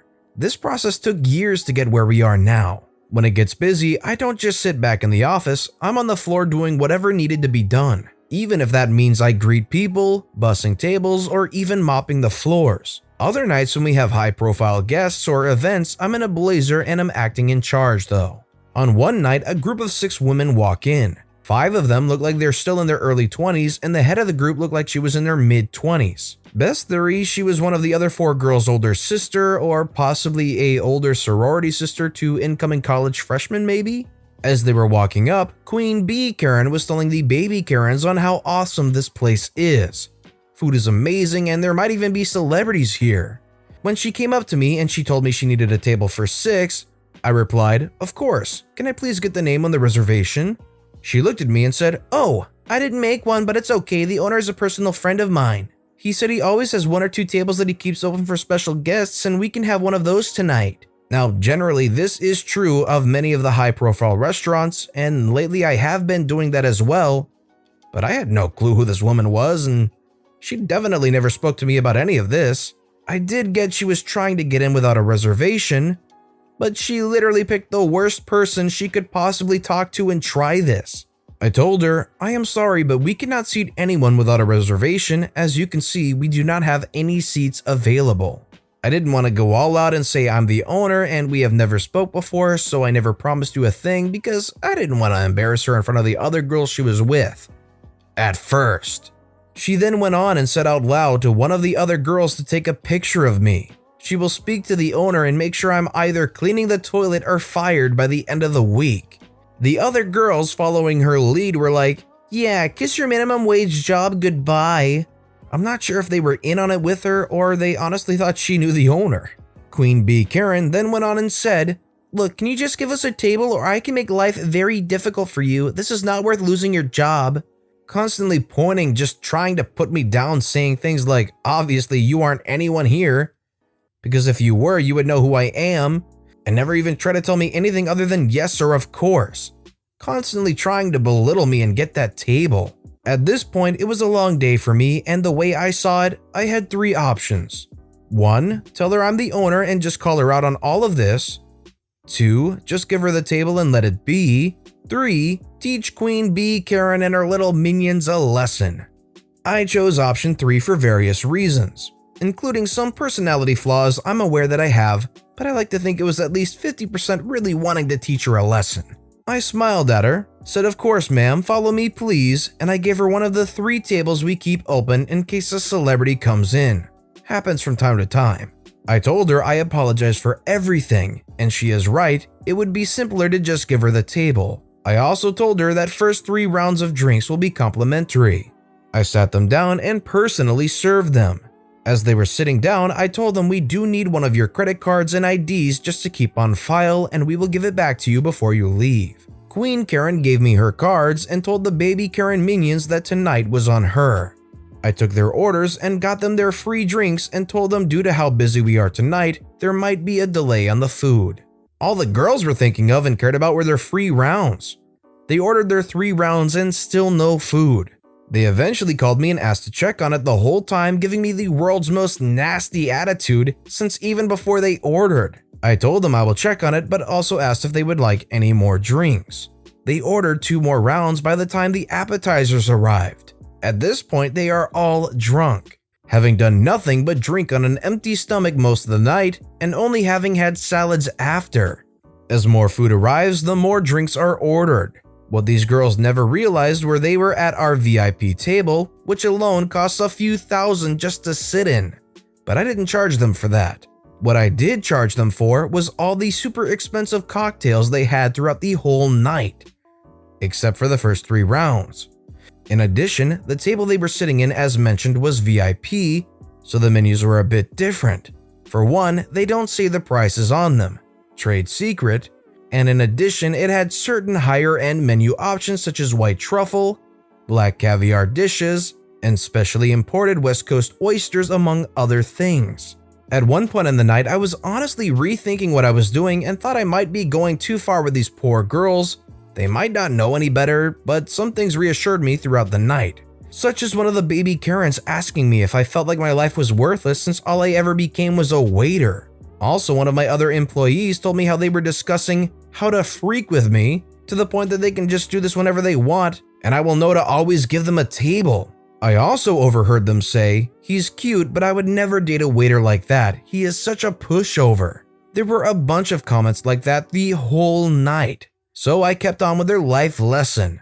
By the end of the night, each girl racked up a bill in the range of $500 to $600 per girl. When I handed Queen Karen the bill of $4,232 with tax and tip included, of course, I have never seen anyone sober up so quickly. She went from laughing and giggling with her friends to nearly in tears. She called me over instantly and asked if this was some kind of joke. I took the bill, looked it over, and said, "Oh yes, I apologize, I will get you the correct bill in a moment." Again, she felt a complete sense of relief thinking she got someone else's bill, called me a freaking idiot, and went on talking to her friends. To be fair, I did make a mistake. I did forget to count our 8th order of a dozen oysters that costs about $120 per order. So I gladly just went back and added it to the order. When I went back to give her the correct bill, she flipped out again, going crazy. I just asked if there was something on this bill that she didn't order. She and the girls, in shock, go over every single line of the bill, including the first few lines that show their original 3 rounds which say complimentary. They then took out their phones and line by line went over everything, line by line for the 100th time, adding everything up. Extremely rattled, Queen Bee Karen simply said, "1 second, I need to use the washroom." Part of me thought that she might just pull a dine and dash and leave the baby Karens with the bill, but kinda low-key I did in a way remind her that we had her ID and credit card. Without making it obvious, I thought she was going to run out on the bill. 10 minutes later, she comes back with new makeup. Obviously, she has been crying, and makes up a whole story on how the food was awful, the drinks were bad, and so on, demanding that as bare minimum, I should cut the bill in half with the agreement the baby Karens will chip in, even though she originally told them the night would be on her. Then, as if a light bulb went off in her head, she again mentioned her relationship with the owner as if it were to give me additional incentive to cut the bill in half. Holding back a grin at this point, I told her no. Just no, I can't change the bill. She whips out her phone and shows me a series of texts with someone called my restaurant's name owner, which pretty much I realized what she was doing in the bathroom, just probably changed one of the other Karen minions' contact name and deleted previous texts to start this new script. I read them, then clicked on contact info and told her that's not the owner's cell number. Her reply was, "He has multiple phones for business and stuff, of course you don't know all his numbers." I remember, wow, this girl thought of everything, except I'm the actual owner. I told her, how about this, if we call him and he says that it's okay to take 50% off the bill, then I'll do it. Her reply was a yelling and screaming over the time where the few remaining customers all began to start looking, and I knew, okay, time to end this. I told her already in a less accommodating voice, "Cut the crap, little girl. You don't know the owner. You have never been here before. And if you keep yelling, I will call the police." Her demeanor changed and she was trying to defend herself the best she could. My reply to her weak comebacks was, "My grandparents founded this restaurant. My family has been running this place for generations. I have worked here almost my entire life. I am the one and only owner of this restaurant and I have never once seen you, heard of you, and I definitely never made a stranger I don't know and have never met before tonight any promises." The mini Karens were just frozen and didn't even know how to react. Queen Bee Karen was in tears.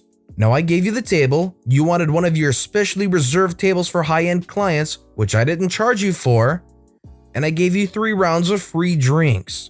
If you don't pay your bill, I will call the cops and hand them your ID." In tears, Queen Karen signed the bill and the mini Karens took out their purses to give her whatever cash they had, which equaled to maybe a couple of hundred, with the promise to pay her back more. 2 days later, a man walks into my restaurant fuming and asks one of my bartenders to speak with me. I was in the back office for a bit working, so he waited a good half hour for me. He was Queen Bee Karen's father. She was with him too, keeping her head down. I took them both to my office, showed them highlights of the security cameras, which were especially good quality of audio because they were in VIP, which we had to keep good records of because we have had other unrelated incidents before. So I showed him most of it, their comments, their orders, their everything. When all was said and done, he stormed out with her and was screaming at her the whole time till they were walking away. Haven't seen or heard from either of them since, but the original bill I gave them, the one that didn't count the $120 oysters, is framed on my desk. Side note, I didn't lose as much overhead on the table and 3 rounds as you might think. The table was originally supposed to be empty, so I didn't lose anything, since I didn't expect to gain anything to begin with, and the overhead for the food and other drinks more than covered the loss on the 3 free first rounds. I thought about posting this on Nuclear Revenge, but I read some of the stories there and I think making this girl pay a few thousand and give her a life lesson doesn't qualify. Some of the revenge there is life-ending revenge stories and losses in the tens or hundreds of thousands. Wow. All I can say is wow. Let me know what you think of this story and all its fine, lovely detail in the comments below. Half the class fails the midterm after cheaters copy me. I don't have a problem helping classmates. I really don't. I even tutored several classmates during my final semester of undergrad because they needed the help. They all ended up passing their classes with my assistance. This story comes from a particularly tough business information systems class during my undergraduate education. The students in this class were mostly non-technical business majors, so this new material wasn't at all similar to anything we'd learned in other classes. Needless to say, most of the students were struggling, including me. I still had a 4.0 in college at this point, though I finished with a 3.99, and I was willing to put in the max effort to keep my stellar GPA. I started studying hard.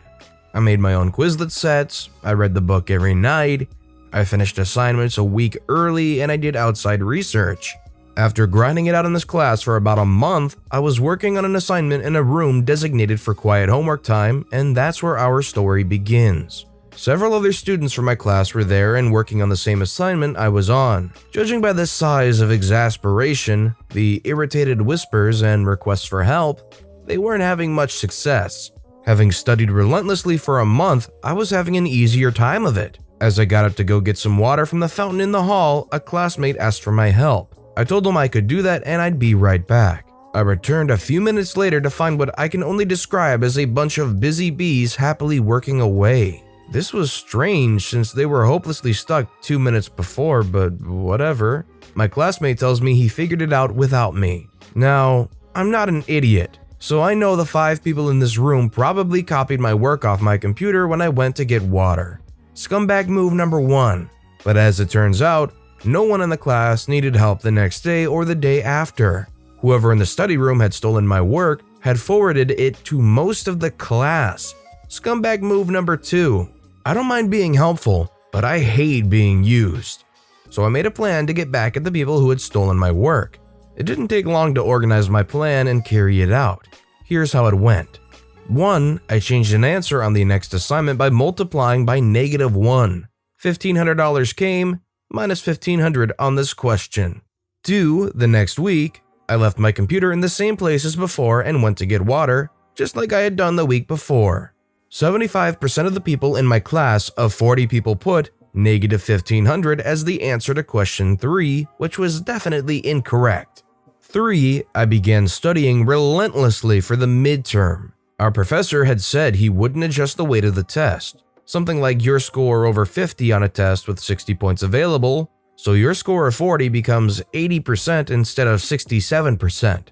If anyone scored particularly well, this class was difficult and no one was expecting anyone to score over 75%. So all my classmates figured the weight of the test would be adjusted. My plan was to wreck the curve, even though it's not a curve, and deny everyone the adjusted weight by producing a sufficiently high score. 4. I recruited a classmate who hadn't stolen my work to study with. Together, we aimed to score high enough that our professor couldn't adjust the weight of the midterm. Here's how it all played out. No one who copied me realized the answer was incorrect. Every last one of those idiots submitted the wrong answer for question 3. This next part surprised me, but my classmates began insisting the class was unfair, too difficult, or rigged and launched these complaints at our professor. One day after class, I had the following exchange since I was the last student out of the classroom. Professor says, "OP, do you think this class is too hard?"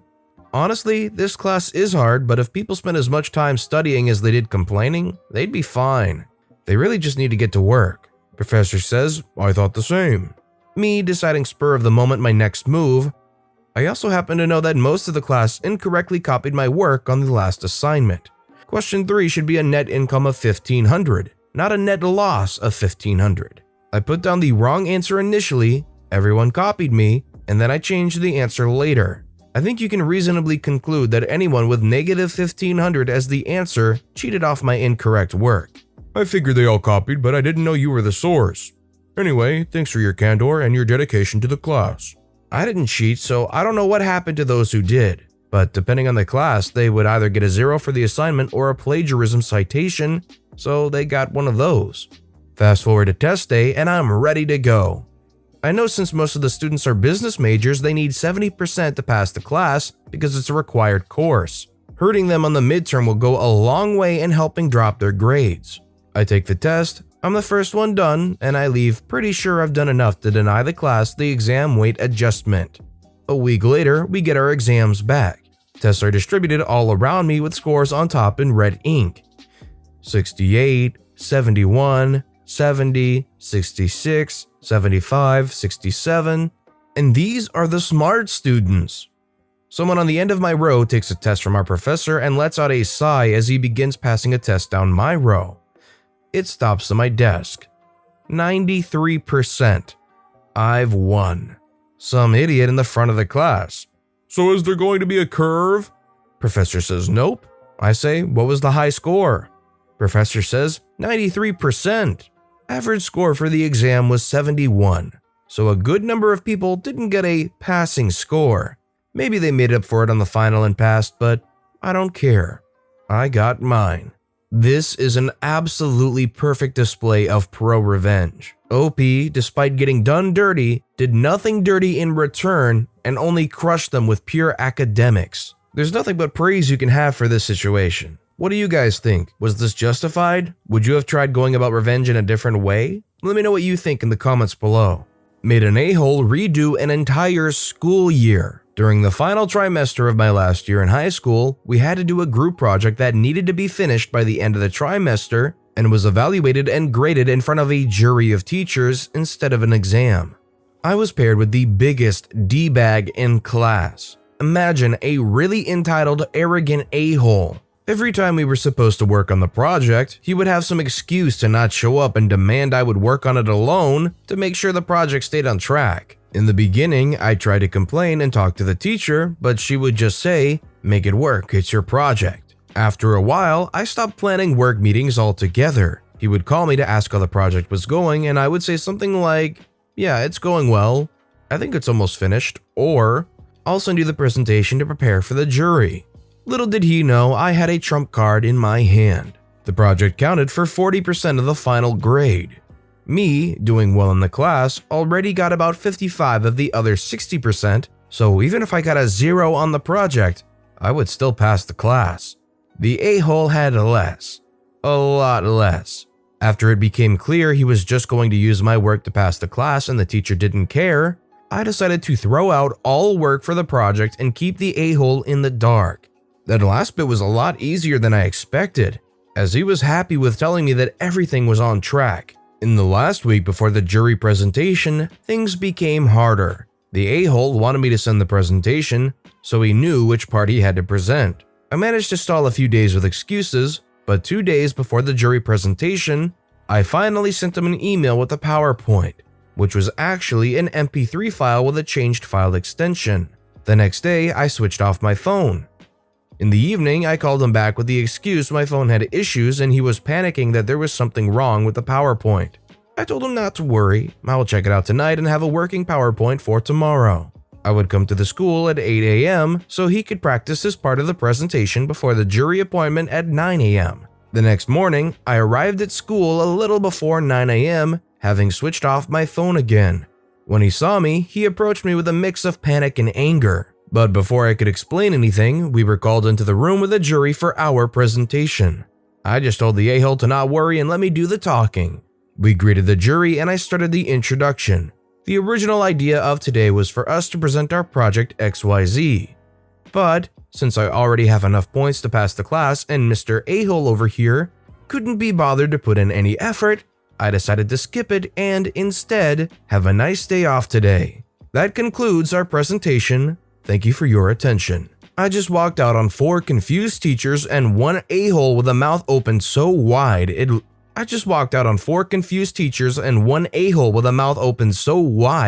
looked like he was trying to eat a club sandwich vertically.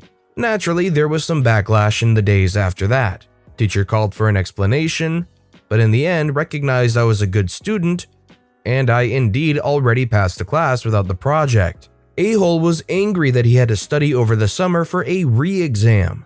All in all, I was happy to have graduated and looked forward to going to college the next year. After the summer, I heard from friends that a-hole failed his re-exam and that, combined with other bad grades, caused him to have to redo his last year. Karma is a witch.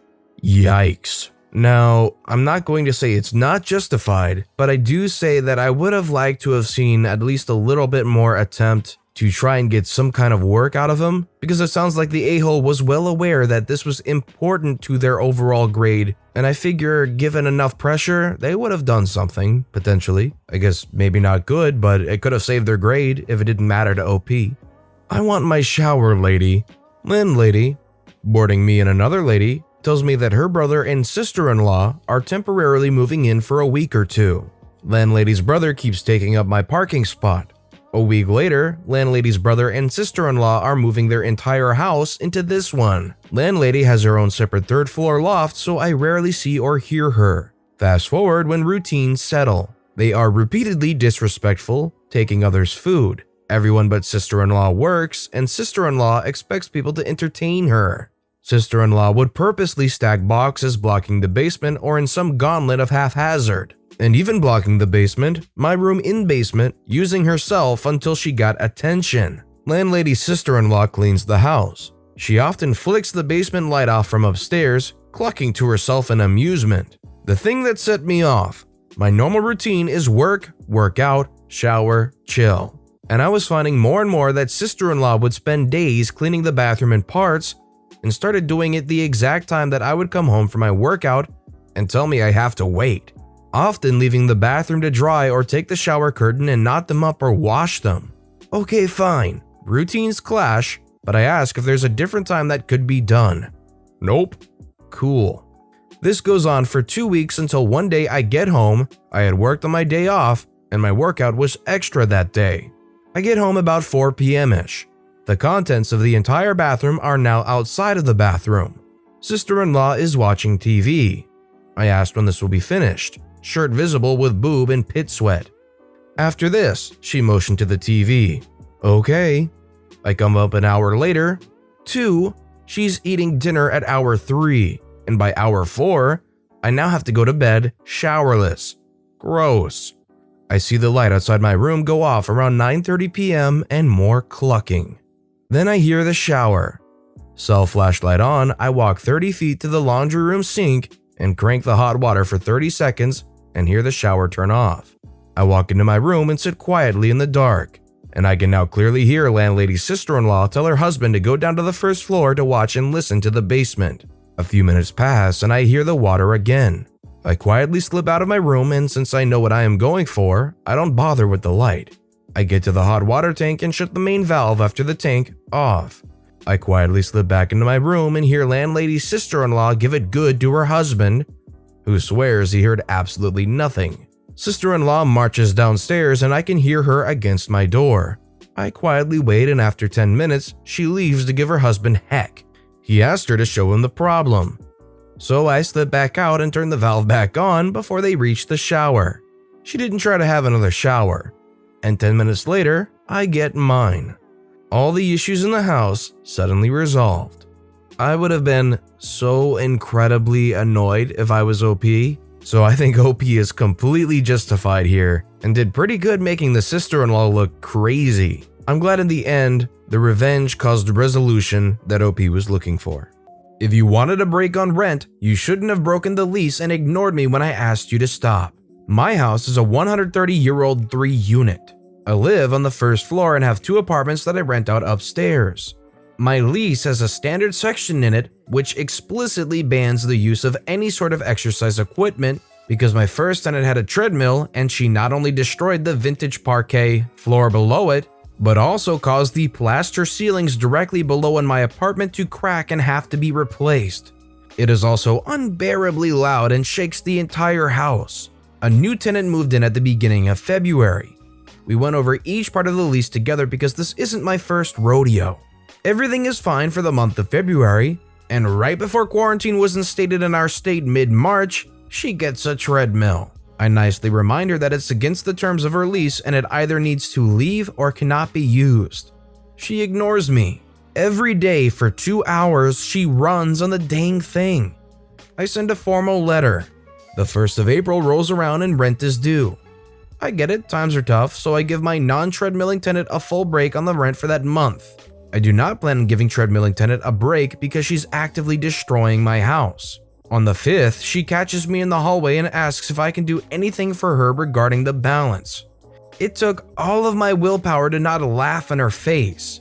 I just said, when I asked you to do something for me, you ignored me, so at this point I can't give you a break at all, like I would have otherwise because I'm going to need that money to fix the damage you are causing. I haven't heard the treadmill since. That would definitely frustrate me. If you were OP and you were renting this place out, what would you do about the treadmilling tenant? Let me know in the comments below. Sniffing things. Years ago when I got married, my dad gave me my grandmother's wedding ring to give to my wife. At the reception, the ladies were admiring my wife's ring when my aunt, who's known to be a class AC, my dad's sister, saw my wife's wedding ring and became visibly upset. She grabbed her things quietly and left the reception. Of course, we all noticed. When I asked my dad about it later on, he told me the following story. Your aunt was a spoiled brat. She treated my parents terribly. She ostracized herself from the family because she wanted nothing to do with us. She felt that my parents owed her everything and anything that they could give to her in regards to money and support. My parents were great people. Her problem was that years ago my mother refused to buy her a new car, even though my sister could afford it. My parents offered to buy her a used refurbished car, but my sister's argument was that there's nothing like the real thing. There was a big family argument where she cursed them out and she abandoned the family for around 10 years. Years later, as my mother started to become ill, my sister wouldn't visit her once. Towards the end, where we knew she had little chance of living or going on, my sister suddenly showed up. One night while going to the bathroom, I heard a noise in my mom's bedroom, and there was my sister trying on my mom's rings. One of them was my mom's wedding band that she had always wanted. When I asked my mom later about it, she said that my sister had always wanted that ring, but my mother didn't want her to have it because she knew that deep down she was still a spoiled, nasty person, and she felt that a ring that was given to her out of love should go to someone else out of love, and the only person she could think of was her grandson. She wanted that ring to go to her grandson's new wife when he got married down the road. My dad then proceeded to tell me that he borrowed the wedding ring and took it to a jeweler friend of his. They were buddies since high school. He asked his friend if he could make an exact duplicate of that ring, but with cubic zirconia and fake stones that go with it. When my mother passed away, my dad went to her room and exchanged the ring for the real one. He said, "I knew the idiot would come sniffing." Sure enough, the same day that my grandmother died, my aunt made some excuse to come over to her house, saying that she left something there. My dad swung by later, and when he looked in the jewelry box, the ring was missing. Fine. On the day of the wedding, after my aunt saw my wife's new ring as she was walking back to her table, my dad whispered to her, "I hope you enjoyed your fake ring. There's nothing like the real thing, huh?" Such a beautifully planned revenge on this evil aunt. I have a lot of respect for OP's father in this situation. You make noise until 3 a.m. I have to clean up at 8 a.m. So we have been in quarantine for almost 2.5 months now. Our upstairs neighbor are a couple with their 3 children, 14-year-old male, 12-year-old female, 7-year-old male. I guess their ages, but it is close. The apartments here are 2 bedrooms and around 80 square meters, so not a lot of space. We tried to be understanding and everything was fine until their brother-in-law and sister-in-law moved in next to them before quarantine. Every night for almost a month, they would get together and we actually hear "woo" and laughter and other party sounds until 3 a.m. The schools are closed, so the kids are allowed to be up, I guess. I, on the other hand, want my 4-year-old sleeping at 9 p.m. like usual. We tried telling them nicely. We tried going away for a few days just to be able to sleep. My kid is always up at 7 a.m. We tried earplugs. Nope, nothing worked. They were up until 3 a.m. and would sleep until 12 p.m. every day. Finally, I had enough. I got my vacuum cleaner at 8 in the morning and started vacuuming my ceiling and my chiller air duct, which goes through their walls. Not an unreasonable loud sound since. Sometimes you gotta dish it back a little bit before they realize it. Petty revenge in the office. At my work, we work in cubicles that are not assigned to specific persons, except for managers. That is because we work around the clock and there are around 40 cubicles and 50 people. As they do not all work at the same time, there is no problem. Although sometimes an issue of someone not cleaning the desk after work arises. Anyhow, I work the night shift and for the most part I am alone in the office. I have chosen the desk that I like and have been working there for a few weeks, just after we changed the floor, before a coworker decided that the cubicle is hers and put a stick-it note with her name. Some do that, but it is not considered nice as we do not have assigned desks. So normally that would not be an issue because the desk is empty most of the time. The issue was that she had the audacity to take the things of other people, mine included, and throw them on the windowsill, leaving only hers on the desk. What the heck? It is not your desk to take. Use it, but don't be a duck about it. So I return my things to the desk and continue working. My petty revenge consists of a few things.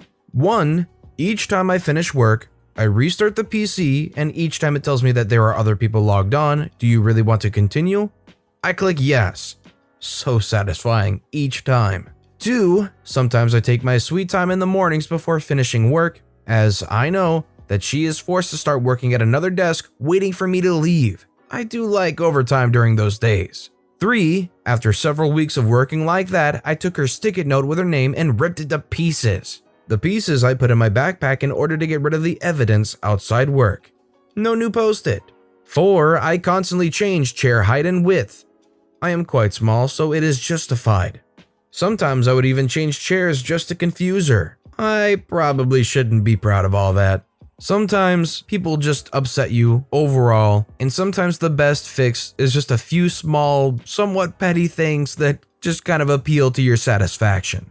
The phone never got answered. Back in the old days when cord phones worked differently, I lived in an apartment with thin walls and had a neighbor who would always bang music all night. Asked him to stop a few times, told me to freak off. I'd bang on the wall and he would just turn it up. Finally, one day I was leaving town for 4 days. Went to work and called my apartment, which had a ring wall phone. Ring turned up loudest. I also had put up a cardboard wall to reflect the sound back against the wall. Put the phone earpiece down on my desk and locked the door. The phone rang non-stop for 4.5 days. When I got home, there were 2 messages on my door from him, one from the manager about complaints. The noise stopped. And on the other end of the spectrum, unlike the last story, some people need a real taste of their own medicine before it sinks in. Want to dump your trash on my 71-year-old mother's lawn? Okay, just don't be surprised when you get a cleaning bill from the city. With all this virus stuff going around, I wanted to share something my mom found on her front lawn a few days ago. Some jerk decided to make my mom's front lawn his new garbage bin. There was like 3 to 4 bags of household trash strewed across her driveway and into our neighbor's yard and driveway too. I know, gross, right? Lucky for her, she looked through some of the bags for a bill because if she got sick, she wanted to let the hospital bill go to them, and she found he had left all of his personal information inside the bags. Like bills, credit card numbers, phone numbers. Just saying, if you have no problem dumping your garbage on a 71 years front lawn for her to clean up, don't be surprised when you get the cleaning bill from the city. My mom is calling the city tomorrow for them to fine him. As far as I know, our city fines for dumping start at $500 and go up. P.S. Just to make clear, 1, on mobile, and 2, garbage pickup was Thursday. The garbage was there Good Friday. Also, I do want to mention something even I forgot about because it was late when I typed it out. But my mom's house is owned by the city and she rents from them, so technically the man who did this would be dumping on city property and might be facing a bigger fine for it. Edit 2. Update. So after today of my phone blowing up while working, I come home and sit my butt at home and talk to my mom. My dad did call the city, and they are going to get their bylaw office to look into it tomorrow because my dad called late. He sent the address from one of the guy's bills and see if this guy had done this before. As far as we know, they will be fined. Thank you for all your ideas about making more things petty. However, my mom is not that cynical. Sorry. Kudos to them for diving through the trash and finding the personal information. I might have been petty enough to do the same, as long as I could identify that there's not like pure sewage in these bags or anything, and try and do a similar thing where I call some kind of official. I am Mr. Brightside. My jabroni neighbors were blasting their terrible, garbled electronic music for the whole complex to hear this afternoon when I got home from work. My balcony sanctuary was ruined. I heard other neighbors through their windows complain loudly about the louder music. I was angry, briefly, and then realized we have better speakers. Great big old 70s floor speakers that vibrate the room. So I put on Mr. Brightside and cranked it to 11. I stuck my head out the window. It didn't work, but all I could hear inside was Mr. Brightside. And you just can't be mad when listening to that song or singing along with pride. I think it was my singing that worked. It's quiet out here now and so peaceful. I silenced them with Mr. Brightside. I am Mr. Brightside. 'Cause I'm Mr. Brightside. Okay, alright. Next story. Enjoy your damp clothes, bro. This happened a couple hours ago. The shared laundry room in my apartment building has 4 washers and 4 dryers. There's signs on every wall about etiquette. Be prompt removing your laundry. But also, give people 10 to 15 minutes after their cycle ends before removing their laundry. The dryer cycle is 56 minutes long. Sorry for my European friends, I don't know how to convert that to metric. I have a timer saved on my Apple Watch for 55 minutes. I start the timer, 55 minutes, as soon as the dryer starts, 56 minutes. This gives me enough time to slip on my shoes, grab my keys, and take the elevator to the basement. Usually the dryer is still on its last couple of spins when I arrive. Today, however, I noticed that I've got a few minutes left and I need to take the trash out. As I'm walking by the laundry room to the trash, I see some dude in there loading stuff into a dryer. My alarm still hasn't gone off. Okay, social distancing is in full effect. I'll hang out between the trash area and the laundry room, so I give him plenty of room to get from the laundry room to the elevator. Our paths never crossing. He heads away from me to the elevators. I head into the laundry room with 2 minutes left on my countdown timer. But my laundry is on top of the dryer. The dryer is running. What did I say the max time was? 56 minutes. The timer reads 58 minutes. The only way to get to 58 minutes is to add $2 in quarters while my load is still spinning. At first, I was just going to open the door and leave it ajar, which I technically did. It was a ton of towels. I walked away, door open. I thought better of it. I went back and restarted his dryer. On delicate cycle instead of high. Enjoy your soggy towels, dude. I'm sorry, the one thing I'm focused on this entire thing is he said he can't convert the time for European friends. You don't have to convert time for European people. Time is universal. Landlord tries to keep us in a mold house. We get his place condemned by the city. I had recently moved into a house with 2 other girls. It wasn't the best house, but seemed to look okay for a college apartment. One of the girls had a friend who had lived there before and told us the landlord was sexist and kind of a dick, but usually meant well and it was decent rent. I'll be referring to him as Dumb Butt Landlord. We were all broke, so we decided to sign a lease. I should have realized the warning signs when Dumb Butt Landlord wanted to sign it in a Big Boys after he had just eaten dinner there. And the leasing agreement looked like he had chopped it up from other pictures of lease agreements on Google. We also found this apartment as an ad off of Craigslist. Things were fine for a few months. I was living alone until the next school year would start and wasn't home all the time since I would go over to my boyfriend's a lot and sleep over. It was a split house with an apartment in the basement and ours on the first floor. It wasn't long until I started to notice things happening. We'd get a good amount of rain since we were in the Midwest by some big local lakes and it was springtime. We'd get a good amount of water and the concrete steps to the house would constantly fill up with water I had to jump over, and it would disappear overnight. It also started to get a little bit of a musty smell in the house, and I had started coughing and sneezing all the time, but didn't know why. Soon, the other girls moved in and we started having some difficulties with Dumb Butt Landlord. He wouldn't tell us when he'd come over to check on the property. He said he did this to keep up on looks and mow the lawn, but he did it way too often for any of us to be okay with. He would argue with us about having a copy of our own lease. He'd yell at us to give him rent payments in cash, especially before going to his cabin up north with his girlfriend. But the biggest of all was that we were having problems with mold and he did not care. For a while, we hadn't talked to people in the basement apartment until everyone started having problems with dumb butt landlord. We'd hear them arguing and yelling down below about as often as we would upstairs, but they were in a heck hole. Everything they owned had mold growing on it. They had bugs everywhere. Earwigs, beetles, ants, you name it. They were constantly throwing away their clothes, dishes, furniture, and even their college papers and homework since it was all growing mold. They spent money on plastic bins to hold most of their important items, but even those would get moldy.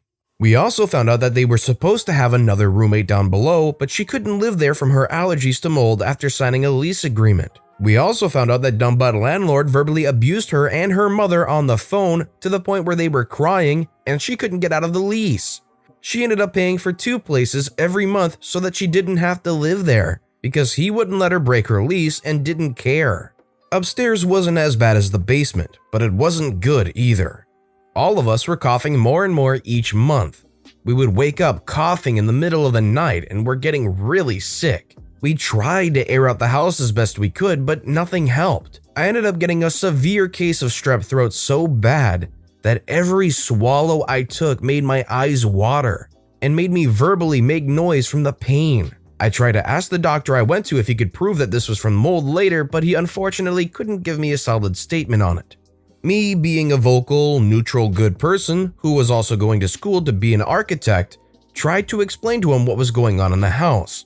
No air circulation, his concrete steps and foundation walls were not sealed, so all of the water I'd have to jump over was most likely going into the basement walls, causing all of the mold. We also found a few areas on the roof that needed patching since we noticed some leaks among other things. And the basement apartment had cheap patio doors for their only means of exit and entrance, which would consistently be up against water when it rained, adding to the problem. Oh, smart dumb butt lord decided that we were all girls just complaining about silly things that didn't mean anything, so he brushed us off and said we were fine. Even though I had told him that I was learning about these things in school and knew what I was talking about. He wouldn't let us out of the lease as hard as we tried. So all of us girls in both apartments decided we would get out if it was the last thing we did. Then began researching all of the legal apartment and tenant informations for our state and city to get out.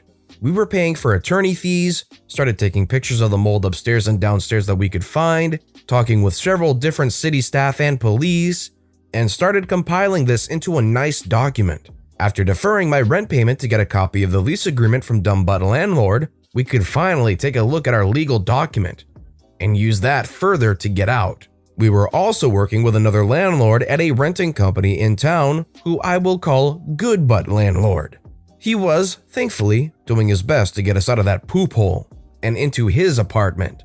Through him, we'd get all of the legal ins and outs of the renting business and he would help us find a loophole. Then, after months and months of arguments, money, and researching, we found it. If we sent in a mold test to a research lab and it was over the limit of what was inhabitable, we could get out. It was safe to say we had a pretty good idea it was over the limit. The test came back a few days later and we sent that off to the city, including our nice document of pictures, statements, and leasing agreements. Not even 4 hours went by and we got a call from the city. Our house was so full of mold that we were to move out of the apartment within 24 hours and it was to be condemned. We were ecstatic. All of that hard work had finally paid off, although it was horrifying to know that the mold count was so high.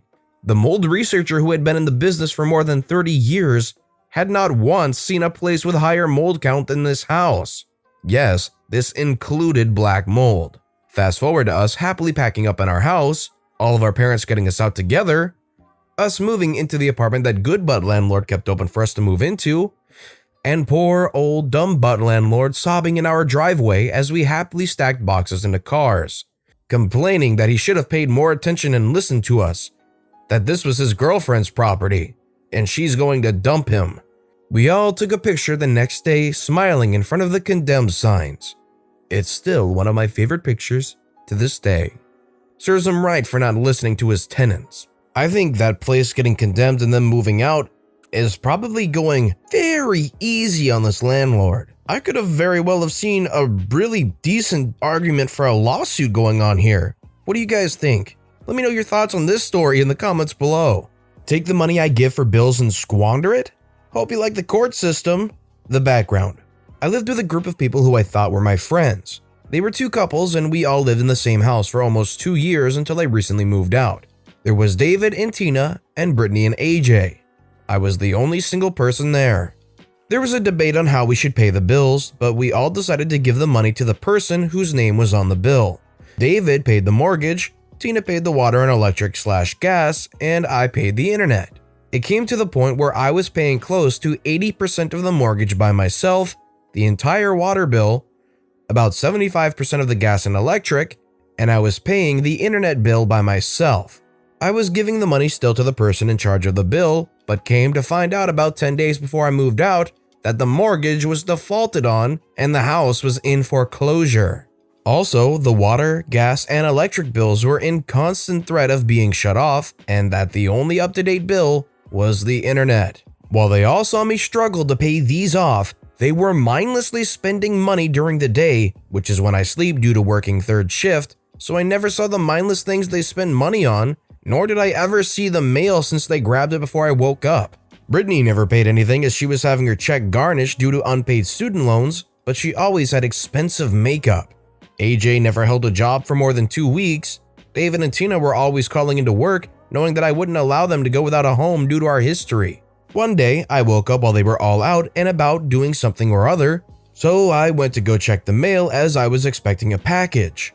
When I saw the bills in the mail, so I decided to investigate. I opened up the gas and electric bill, as they are by the same company, to see a total amount of almost $400 and in risk of being shut off.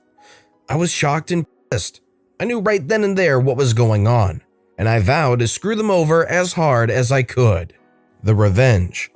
I had just interviewed for a new job that paid almost double what I was making, so I told myself that if I got the job, I would give them a 30-day notice and move out. And as it was close to the end of the month and I had already paid them, I would be moving out before the 1st of February. I got the call with the job offer the next day, which I happily accepted. I did the paperwork for the background check, and it all came back clean. The same day I accepted the offer, I typed out a 30-day notice and recorded myself with my phone in my breast pocket, handing it to them, explaining that I was moving out. I started my job and my hunt for an apartment close to my new job, which I found within a week of starting. I took almost the entirety of my checks, set them aside for rent, deposit, and basic things that I would need. I was asked several times to help with the next month's bills, to which I said no, as I was saving for my own place and that they had plenty of time to come up with the money between the 4 of them, because I was doing it all by myself pretty much on a meager pay rate of $11 an hour before my new job.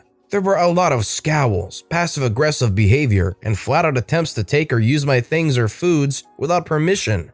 The day came when I finally went and got my U-Haul and had a few friends help me move. Free beer and free lunch are the best payment ever, as they shared it all with me. I was determined to get it all in one go, so I got the biggest one they had and we got everything packed up. I took everything that was mine down to my pizza stone, which they loved, my expensive kitchen knives which they would use and never clean, even my toilet paper that I had bought 3 days prior because I needed it. A few rolls went missing very quick. After moving everything, I sat down on my couch, looked around, my cat in my lap, and breathed a sigh of relief. I happened to be good friends with my previous neighbors. We smoked each other out frequently, and asked them to keep an eye out for anything out of the ordinary. 4 days go by and I come to find out that the gas, electric, and water have all been turned off and they were asking to fill up some buckets to manually flush the toilets, bathe in, etc., etc. Now, both couples have dogs, which my cat hated as they were both hyperactive as heck, but I loved them. So I decided that those dogs were in a dangerous situation as they had no water, no heat in the middle of winter, and probably no food as I had bought the last bag about 2 weeks prior. I hate to see an animal hungry. So I called the local humane society and left an anonymous tip about the dogs and how I was worried about them.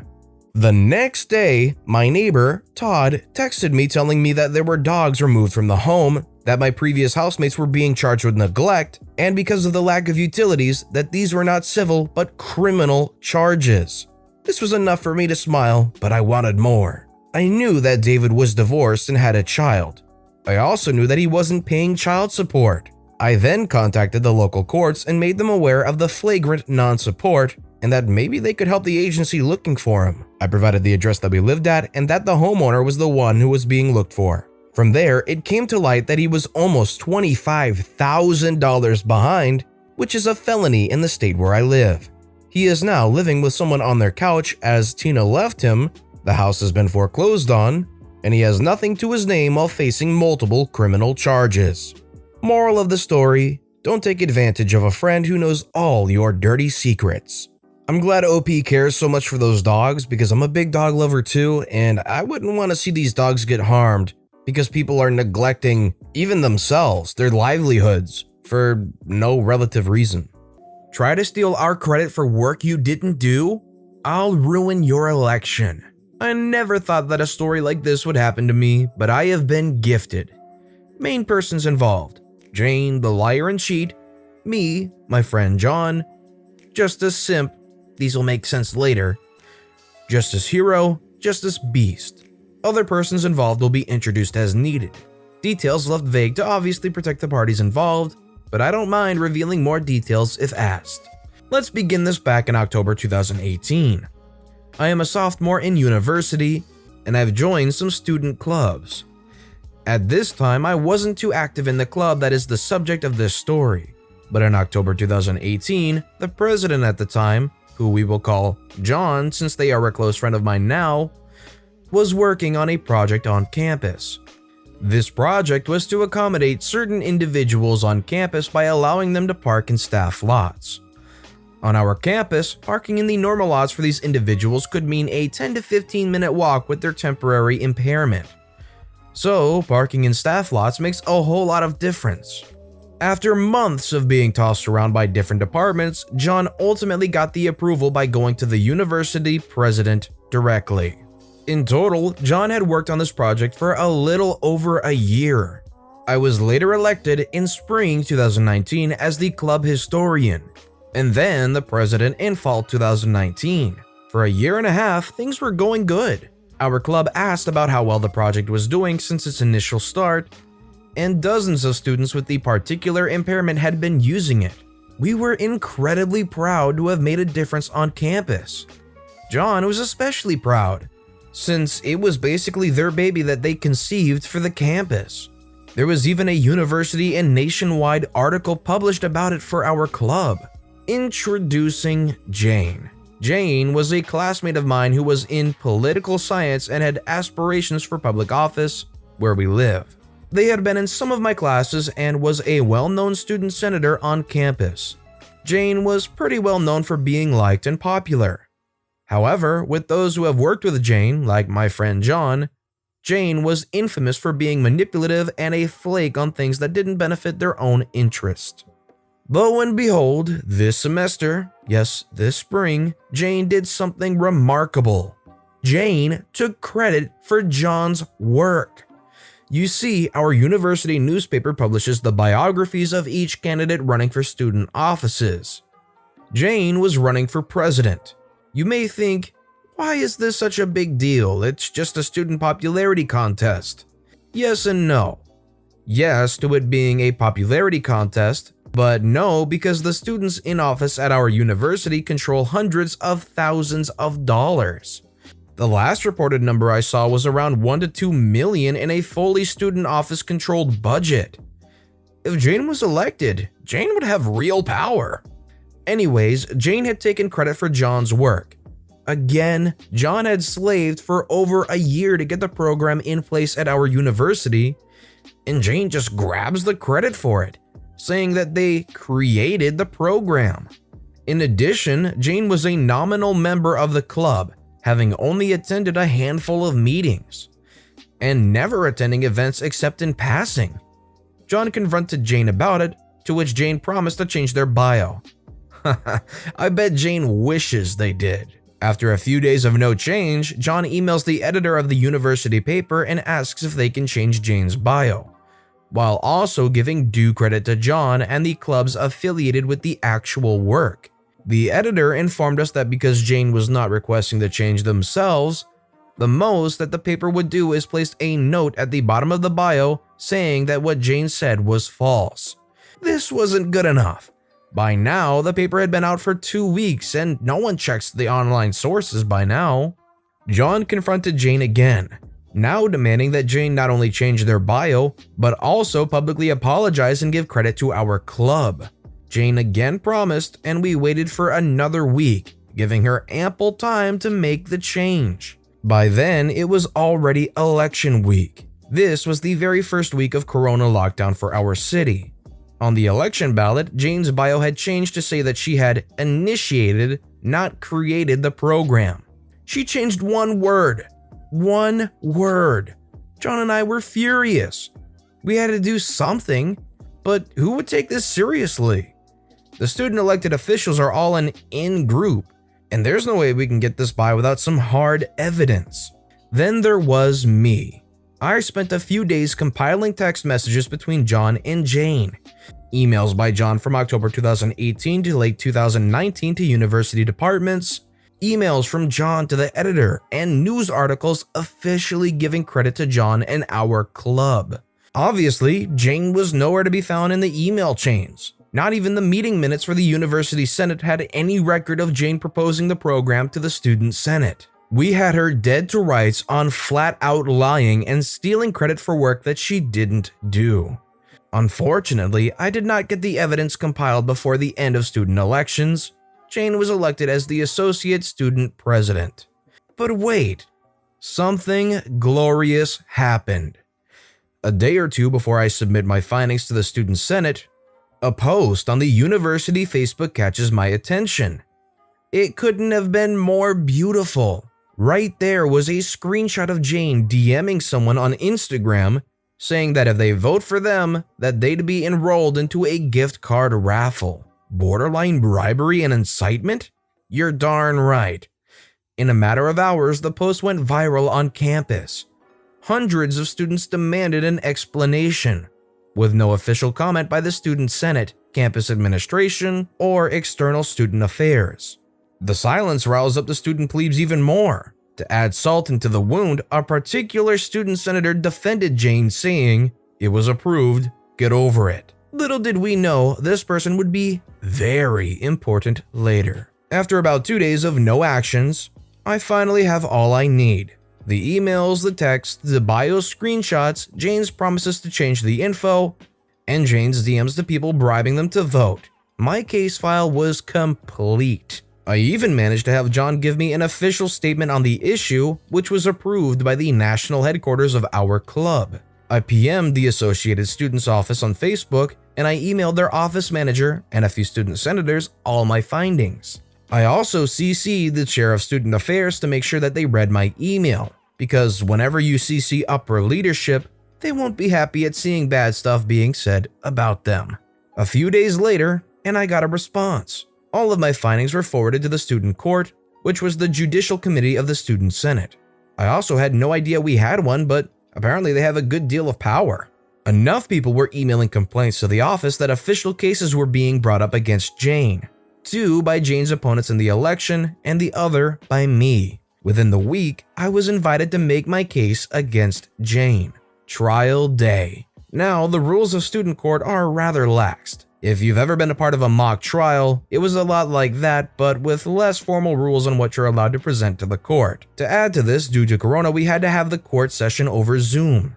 The setup is a whole other story involving explicit imagery from a troll. In the stupidity of it all, Jane had refused to show up to the online meeting, but was giving rebuttals via email? Before me, one of Jane's opponents went against her. For the sake of simplicity, I will summarize both the cases against Jane by her opponents. Basically, they argued that what Jane did was unethical. Even though no specific campus policy went against bribery, literally, they still argue that it was unethical and that the court should both recommend that the Senate amend the policy and punish Jane. Introducing Justice Simp. Remember that student senator who defended Jane on the Facebook post and told us to get over it? Guess who one of the justices on the student court was? That's dang right, Justice Simp.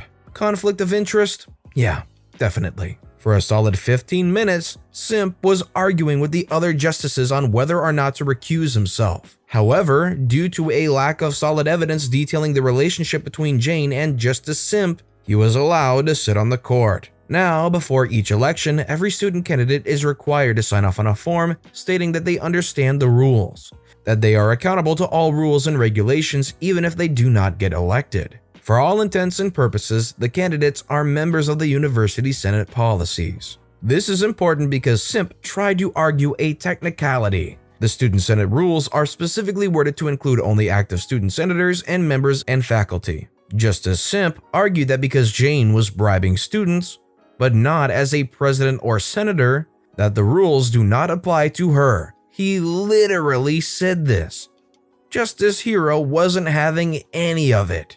This entire time, Justice Hero and Simp were going at it, with Simp oddly defending Jane to the death, while Hero was just trying to get to the facts of right and wrong. When Simp's argument for the technicality failed, he literally argued, how could Jane possibly know about the rules? In comes Justice Beast, another justice on the court who isn't having any of Simp's crap. Beast comes in strongly, reading verbatim the statement on the form that Jane signed when beginning their campaign, saying that they promised to comply with all university rules and regulations. Goodbye, vague loophole, you've been closed. When the court voted on whether or not Jane was guilty of bribing other students, the total was 4-1, with Justice Simp being that one guy who refused to accept the facts. Now, my case was a little different. Where the other cases were about Jane bribing other students to vote for them, my case was about Jane breaking the policies of honesty and integrity. The Student Officials Code of Ethics literally has a section about honesty and a section about fulfilling obligations that you promise and not taking credit for work you didn't do. All the justices were forward my case as evidence, and it was my time to make my case against Jane. I presented all the evidence I mentioned before, elaborating to say that no one does anything like this unless you intentionally lie, including the literal change of one word. My nail in the coffin was the official statement by John, which detailed the entire ordeal in a nicely approved letter by national leadership. Upon being questioned, Justice Simp tried to trip me up, asking how I knew Jane was active or not in the club.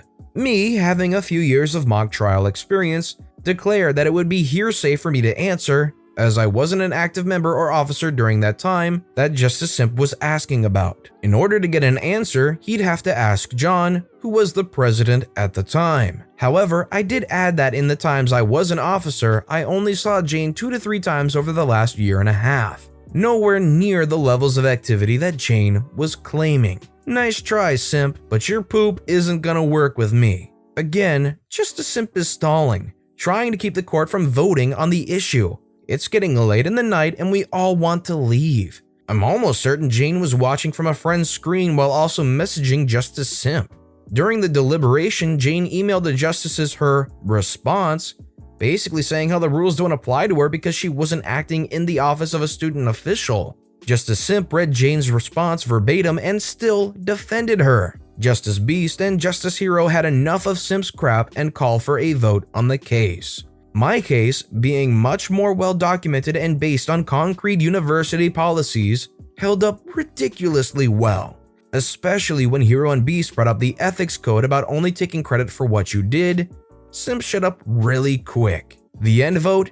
5-0. Even Justice Simp couldn't deny that Jane had flat out lied and stolen credit. I celebrated that weekend by buying some beers and enjoying myself, social distancing style. We are still awaiting the official punishment of Jane, but there is talk about removal from office, as well as Justice Simp being investigated for conflict of interest in the cases. I've never been more satisfied to ruin Jane's campus political career, and it likely will ruin their future political career. I plan to email the evidence to politicians Jane has or is working with. Update. Today, the student court released its official decision on the case. As of today, Jane is disqualified from candidacy and student presidency, and the rules are to be amended to prevent others like her from bribing votes. I loved this part. Through evidence provided by OP, there was no documentation that showed that Jane had any part in the process of organizing the parking program. The student court even is changing rules to allow the other justices to vote out another justice if they believe there is a conflict of interest. No one trusts Justice Simp anymore. In a weird way, Corona has made this the best experience ever for me. Well, there you have it, folks. An amazing story shared with us today by OP. Incredibly fun story to read, and I enjoyed it all throughout. Let me know what you thought about this story and all of its lovely detail in the comments below. Slumlord lost his business over $300 security deposit. I rented a little house from a man who owned a painting business. The power was off when we came to see the property, but he assured us everything worked, even put it in the contract. The place was dirty and poorly maintained, so we negotiated the security deposit down to $300. Turned out the heat and air didn't work, along with the refrigerator and dishwasher. I asked him to have someone look at them. He cursed me up and down. He called and left threatening voicemails. He would show up unannounced and let himself in. On one of the visits, I showed him that the crawl space was flooded and was a breeding ground for thousands, if not millions, of cockroaches and mosquitoes that would come up through the floor vents. There was absolutely no ductwork, even though he claimed the heat and air worked fine. He accused me of causing the flood myself, even though I showed him the source was a pipe that had rusted through. He refused to address any problem and said, "If you don't like it, then you can move. You can't pay a bargain and expect to live in the Ritz." This man was a terrible man in general. Once he hired someone off Craigslist to cut down a tree in the rental property's yard. The man worked literally all day for the agreed $150, cut up and hauled off the tree. He came back that evening, just standing in the yard. I asked if I could help him. He said he was waiting for the owner to get paid. The owner kept replying saying he was on the way but never showed up. Our neighbor told us he had punched the previous renter in the face and refused to pay him for a day's work for his company. He had bragged about renting to illegal immigrants and not having to do anything because they wouldn't sue. We had a newborn baby, so we called his bluff and agreed to find a new place to live.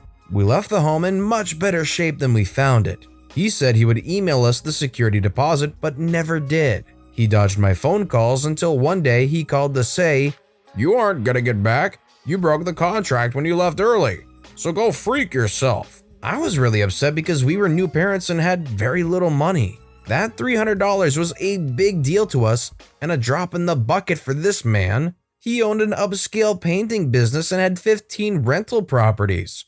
The next week, I was online leaving negative reviews for his business when I clicked a link and noticed his website's domain had just lapsed. I knew what I had to do. I immediately bought it, then created a homepage with contact info for his biggest competitor. I emailed him his old domain, asking him if he wanted to buy the domain for $320, the cost of the security deposit plus the price I paid for the domain. He was irate. He started calling my work, threatening to sue my employer. He even contacted my parents and threatened to sue them. He left a bunch of threatening voicemails for me, saying he was gonna beat me up and he knows where I live and he has my social security number. I received emails from several review sites asking if I was trying to update the contact info for the business. He must have used his old domain's email as his contact email. I didn't want to get in trouble for impersonating his business, so I did not respond. The contact info was never changed. I received a few emails from potential clients. I called him and told him about the painting job requests. I gave him the contact info for one of the clients to prove I wasn't just making it up. I told him it was the last time I was going to do that for him and suggested he buy the website back in order to not miss out on any other jobs. He told me he was taking me to court. I told him I had recorded this threatening phone call. I told him I had recorded his threatening phone calls and saved all his texts and voicemails. He said he was going to sue me for illegally recording him. Not illegal in my state. I said, "I look forward to seeing you in court where I countersue and press charges for harassing me," and I hung up. He called back and cussed me out for hanging up on him. I said, "Call me back when you can speak respectfully to me," and hung up again. We repeated this about 5 times. Each time he was more angry until the last time. He spoke respectfully and explained he hadn't got a single job in months. I suggested he focus more on creating a website to find business. He lost it and cussed me out again. 6 months pass and he still hadn't bought the website for me. I get a call from him begging me to do the right thing and give him the website back. I told him the current price was $350. 6 months later, I get another phone call. I told him the current price is $380. Eventually, he texted me to say, "I went out of business, I hope you're happy." I responded, "I hear having a website really helps your business. $380 and it's yours." He told me what a terrible person I am and said, "Karma's an idiot." I responded, "Maybe if you stopped trying to rip people off, your karma wouldn't be so bad." That was the last time I ever heard from him. The major business listing sites confirmed his business did indeed close. I renewed the domain for another 2 years, just in case he was bluffing. A few months later, I drove by his office to see if it was still there. It was empty with a "for rent" sign posted. I never got that $300 back and spent money on domain registrations, but it was totally worth it. If you were in this situation and the landlord refused to give you your security deposit back, what would be your course of action? Let me know what you would do or say in the comments below. My store manager put my health at risk. I made his life suck. I work in a grocery store. Due to COVID, we have governmental restrictions like no more than 50 people in a store. People need to be spread 6 feet apart, etc. Our chain has policies such as no group shopping. All other stores in this chain are following the rules and mine isn't. I get to work last week and I see huge families shopping and way more than 50 people in the store. I've had enough. We've all been complaining for a week or 2 now. No reduced hours, no enforcing any of the group shopping and capacity policies, etc. I page over the phone to have a manager to my department immediately. Someone comes and say they've all gone home. So I tell him to give me the store manager's number. I call him and ask why I see so many groups shopping and why I just saw a family of 4 go by and I can't go out onto the floor without people getting in my space. He tells me that we can't police people and I need to get back to work and mind my business. I tell him that it is my business because you're letting in more people than absolutely necessary and putting my health at risk. He says some poop like, "Now you listen to me," and I black out on him. I give it to him worse than probably any employee ever has. I reamed him out for 15 minutes. I asked him if he understood the severity of the situation and why it seems to me like he's completely missing the point of everything here. I tell him I'd be fully within my rights to refuse to work and go home and the shop will be freaked unless he gets someone else to come clean it. He asks if I'm threatening him, and I just say no, I'm just a worker who knows my freaking rights. I then go to the sign at the front of the store and read out the policies. No more than 50 people in the store at a time. No group shopping, 1 family member only, keep 6 feet apart. Plain freaking English. What other interpretation of that is there? Please explain that to me. Here's what's going to happen. I don't work until next week. If I come in and I see group shoppers, I will exercise my right to refuse unsafe work under the Occupational Health and Safety Act. Do you understand me? Yes or no? He gave a very sober, "Yes, I understand." I come into work today and I see group shoppers, and a whole entire freaking family of 5 swarmed around me while I was putting out meat. I looked around and saw the giant crowds. I called my union rep on the phone and went into the manager's office, closed the door, and sat down. I said, "I spoke to you last week and I said if I saw group shoppers, I'd go home. I'm exercising my right to refuse unsafe work under the Occupational Health and Safety Act. Unless you have questions, I'm going home now." He gives me a poop-eating grin and says, "Great, how long are you off for then?" And I smiled back and said, "What do you mean? That's your job. You really don't know how any of this works, do you?" My union rep on speaker explains, "What happens now is the complaint goes to the labor board. They'll send OH&S people to investigate the complaint, and due to the nature of the complaint, other people will probably investigate too for compliance with COVID restrictions. After they investigate, they'll determine if the complaint is valid. If it is, you're required to do what it takes to make it safe for the employee to return to work. Human Resources will probably have a meeting with you. I'm emailing them right now. There will likely be a union meeting too. The chain itself will probably also want to know why somebody actually went through with refusing to work and why the guidelines weren't being followed. And all employees in the chain will have to be notified of what all just happened." I got up and punched out and went home. I have a doctor's note for stress leave for 12 weeks. I'm not going to notify them until they already go through with all of the investigations and stuff. I'm 100% with OP in this situation. There's no reason why anybody working at a store should be forced to work in a situation that is not safe for them or people close to them regarding their health. A company gave out 10,000 flyers that had my phone number on them. This happened quite a long time ago when I had my first office job. I did fairly well and after a while was promoted and got my own room. With it came my own phone line. The day after it was installed, I arrived at work to find the message light blinking. I checked and the mailbox was full, with 20 messages. Odd, I thought. There must be some mistake. There sure was. Message after message from people wanting to book a chalet. While I was still checking the messages, calls started coming in. Hello? Yes, I want to book a chalet. Do you have one available for this weekend? You have the wrong number. Customer pauses for a moment. But this is XXX, right? No, this is an office in town. Customer pauses again. But the number is XXX. Yes, that is my number, but this is an office. We don't have anything to do with chalets. But I want to book a chalet. We don't do chalets. You have the wrong number. But your number is XXX, right? Yes, it's my number, but this is an office, not XXX. We don't do chalets. So the conversation went, and the moment I hung up, another call came in, and another. I had the phone off the hook all day. The next day, I decided to put the phone back. It rang immediately. Hello? Hello, I want to book a chalet. You have the wrong number. Is this XXX? Yes, that is my number, but this is not XXX. But the flyer has this number, XXXX. Flyer? What flyer? This flyer for a special offer on all chalets between these dates. So I ended the call and looked for the main line of XXX company. I called them and told them I couldn't do any work because of all the calls that were coming in, because they printed my number on all of their flyers. So you printed my number on your flyers, my phone is ringing nonstop. I can't get any work done. They say that is not possible. Do you have a flyer? Or the artwork? They say yes, I'll just have a look. And yes, is that my number on your flyer? Yes, it must have been a mistake. I'm sure it is. A big one. What are you gonna do? The flyers have all been given out. There's nothing we can do.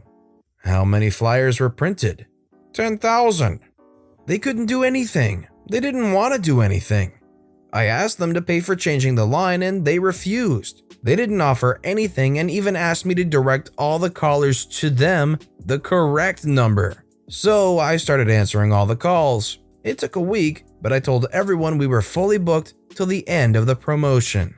Honestly, I think OP let them off easy. OP could have said anything they wanted to these customers, and they wouldn't have been any the wiser. Yet all they said were they were booked until the end of the promotion, which, is still good. It kills the promotion that they spent for 10,000 flyers, but it probably could have been taken a little bit further and could have been taken a lot further if they wanted. Roommate thought she was sneaky, ended up owing me $400 and got suspended.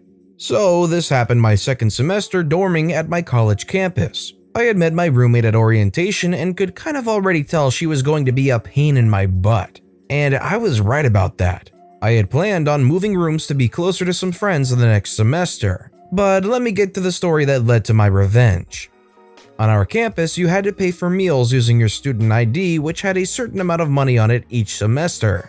You could also use an app that you put your name and ID info into, and it makes it easier to pay. But the name and ID must match for it to work, which will be important later. Any funds from the fall semester would roll over into the spring. But then at the end of spring, it would just expire. Because of this, and because I only ate once or twice a day, I had a ton saved up on my card. My roommate, on the other hand, did not.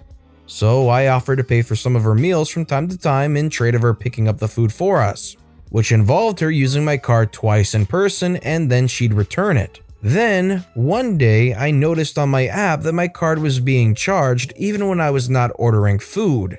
And not just a meal, like a meal for several people. This meant that whoever was ordering, I wonder who, I either had to have stolen my ID card, which I had in my pocket when I got the charge, or was impersonating my info in the app, which are both big no-nos on my campus. I was quick to put 2 to 2 together and was pretty pissed. I was initially going to confront her on it, but decided to formulate a plan instead. That day, I went and ordered a second ID card for $25 to use for later, as it took a couple of weeks to get the new one. I let her charge several things to my card over a good 2 weeks, for her and her friends. And she wasn't very good at hiding it either, as they would come to our dorm and eat, while I just screenshot and sent emails to the support team of the app about the charges, knowing nothing would get done until I contacted someone in person. And one day it got even better, as you can buy groceries with the card off campus as well. She decided to pay for alcohol with my card, which doesn't get pinged as an issue on my card due to me being over 21, but she was only 19. Not sure how she got it, but it was just the thing to finally act on my plan. I put my best sad face on and contacted the head of campus living and head of my dorm about the charges on my account. I dropped some hints that it could be my roommate and mentioned how I got a new ID and asked what I should do. I was told to order a new card and once I got it, to deactivate my current ID and use the new one for purchases now, making my old ID have a balance of $0, and also to ping if someone uses it to buy anything. They also told me they would be visiting my dorm to discuss the issue with my roommate. I accepted that and waited. They sent the confirmation email that they would be visiting, and I just decided to add more fuel to the fire. My roommate was groaning about not having the funds for food in front of me in our dorm. I told her I really couldn't help her as I was running low on funds, and she just kind of laughed it off and left the room to probably go use my old ID. I deactivated my first card right after she left and, surprise surprise, she used my info to pay. Except when she tried to pay for her and her friends this time, it was declined and it pinged that my ID was used. Campus security was called and she was escorted back to our dorm. Pretty much perfect timing for our meeting with campus living. She was scared poopless when they came to the dorm to talk and look through her stuff. On her phone, still logged into the app, was my ID information and name. And in her dorm closet was a half-full bottle of cheap vodka. And on my phone was a screenshot of said unauthorized vodka purchase. In the end, she was forced to pay me back all the funds she used in cash, reported for underage drinking, which automatically suspends you from campus living for at least a year, and would have on her record that she performed identity theft, which I also could have charged her for out of school. In the end, I got to have my own dorm for the remainder of that semester and even part of the semester after, because it wasn't put as an available room for new dormers. I did get all my money back from her parents, who were so embarrassed and apologized profusely. And when she did eventually come back to campus, no one wanted to dorm with her because they knew she had stolen her roommate's ID.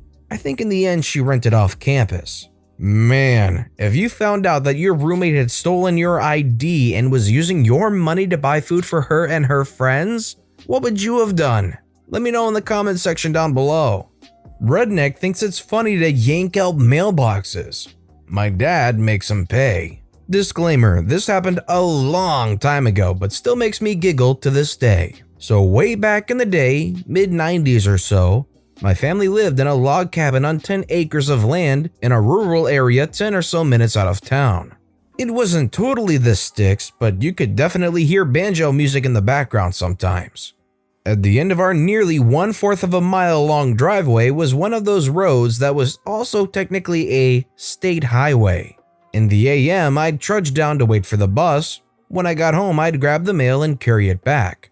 Until one Monday morning when I went out and noticed the mailbox was gone. On closer inspection, looked like it had been just ripped out of the ground. Dad was obviously not pleased. He went to talk with the county sheriff, who happened to live a mile down the road. Turns out it had been happening up and down the road for months. Someone was tossing a chain over mailboxes and yanking them out with their vehicle. He suspected a guy down the road with his great big lifted 4-wheel drive truck, but couldn't prove anything. Usually happened on Saturday and Sunday nights, with people finding out in the morning. Also seems the nicer the mailbox, the bigger a target, and many had been hit multiple times. People had tried digging deeper, using more durable wood, etc. The guy just took it as a challenge and ripped them out again. Soft, sandy ground in his truck was a monster. Well, Dad said, challenge freaking accepted. A bit about my father. He's a steel worker with an engineering background and a graduate degree. Built like a bear with forearms the size of my freaking legs. Most people looking at him would never think this monster of a man is also brilliant, but he is. The calm, cool type that never, almost never loses his temper. But wrong him and God help you. So Dad goes to Lowe's and buys the fanciest, prettiest mailbox they sell. He then proceeds to install it on top of an 8-foot long cylinder of 3-inch diameter, hardened tool steel. But he wasn't done there. After digging down with post holders and dropping it in, he then filled it in with quick-set concrete. To really sell it, he then used some strips of 1/2-inch wood to cover the steel core of his now indestructible mailbox of doom. Primed and painted them so it looked like a standard 4-inch post, and even had my mom decorated with flowers and such. He wanted it to be as tempting of a target as possible. Didn't even take a week. I went out for school in the morning and found the mailbox right where it should be. Attached to it was a 30-foot chain and an entire hitch assembly. Ripped right off the truck's frame, sheared the bolts.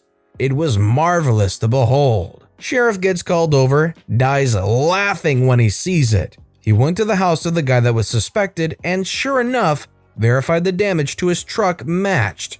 Fun fact, freaking with a mailbox is a federal crime, as in, you go to federal prison, not those cushy state places. Dad was unofficially rewarded by the sheriff's department with a few cases of beer and some venison. And after that, every deputy in town would flash him a thumbs up whenever they saw him. Man, all it takes is messing with that one engineer to end up getting some serious payback. Can't drive through that. Back in 2004, we had those big plastic round garbage bins in our back alley. About 6 of them down every alley in my neighborhood. They were huge, about 4 foot tall, 4 foot wide at the top. They got emptied every Thursday around 8 in the morning.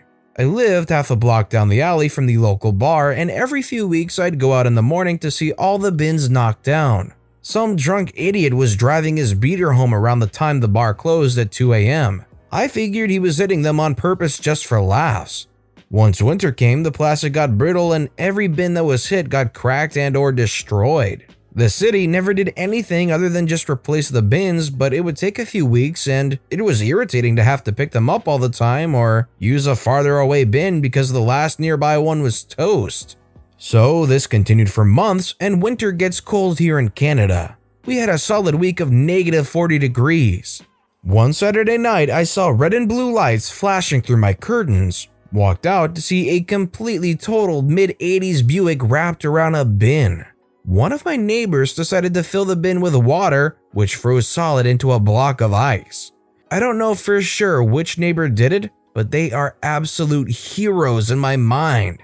Guy got arrested, so I assume he was charged with drunk driving at the least. Tow truck took away what was left of the car, but the bin stayed there for a couple of months as a monument to stupidity filled with ice because it was too heavy to move and also wasn't in the least bit damaged by the collision. A commenter on this Reddit post said it best when they said, "Revenge is a dish best served ice cold." Office food thief eats the wrong food. This revenge was not intentional, but it was truly satisfying. In our office, we had that typical problem. Food thief. I ran out of milk faster than I should have. One of my 2 yogurts once disappeared. My piece of pie was bitten. Numerous cases. I bought a small fish tank with a macropodous fish. He was a predator, so I bought him some bloodworms. They were frozen and portioned into nice cherry-colored candy-sized bricks. Can you already see where it's going? I have thrown away the box, so they were in the inner package with no identification marks. I kept them in the fridge and every day I took half a brick. And one glorious day, I found out that the fresh brick that I was going to chop in half had its corner bitten off. The clearest human teeth markings I have ever seen. I never knew who that was, but I imagine how that person takes a bite of a candy and feels it melting in their mouth wonders what is that taste and texture and why it isn't sweet, spits it out and sees these were bloodworms. Oh, how satisfying. I made sure to tell everyone in the office about it loudly. It gives me a huge grin every time I remember it.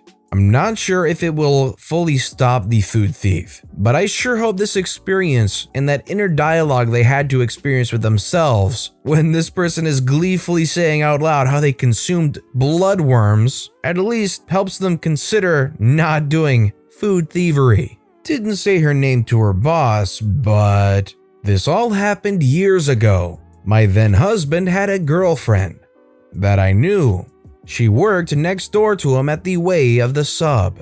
I was pretty good friends with everyone that worked there, especially her boss. So after I threw him out for having said girlfriend, I decided to let her know how I felt.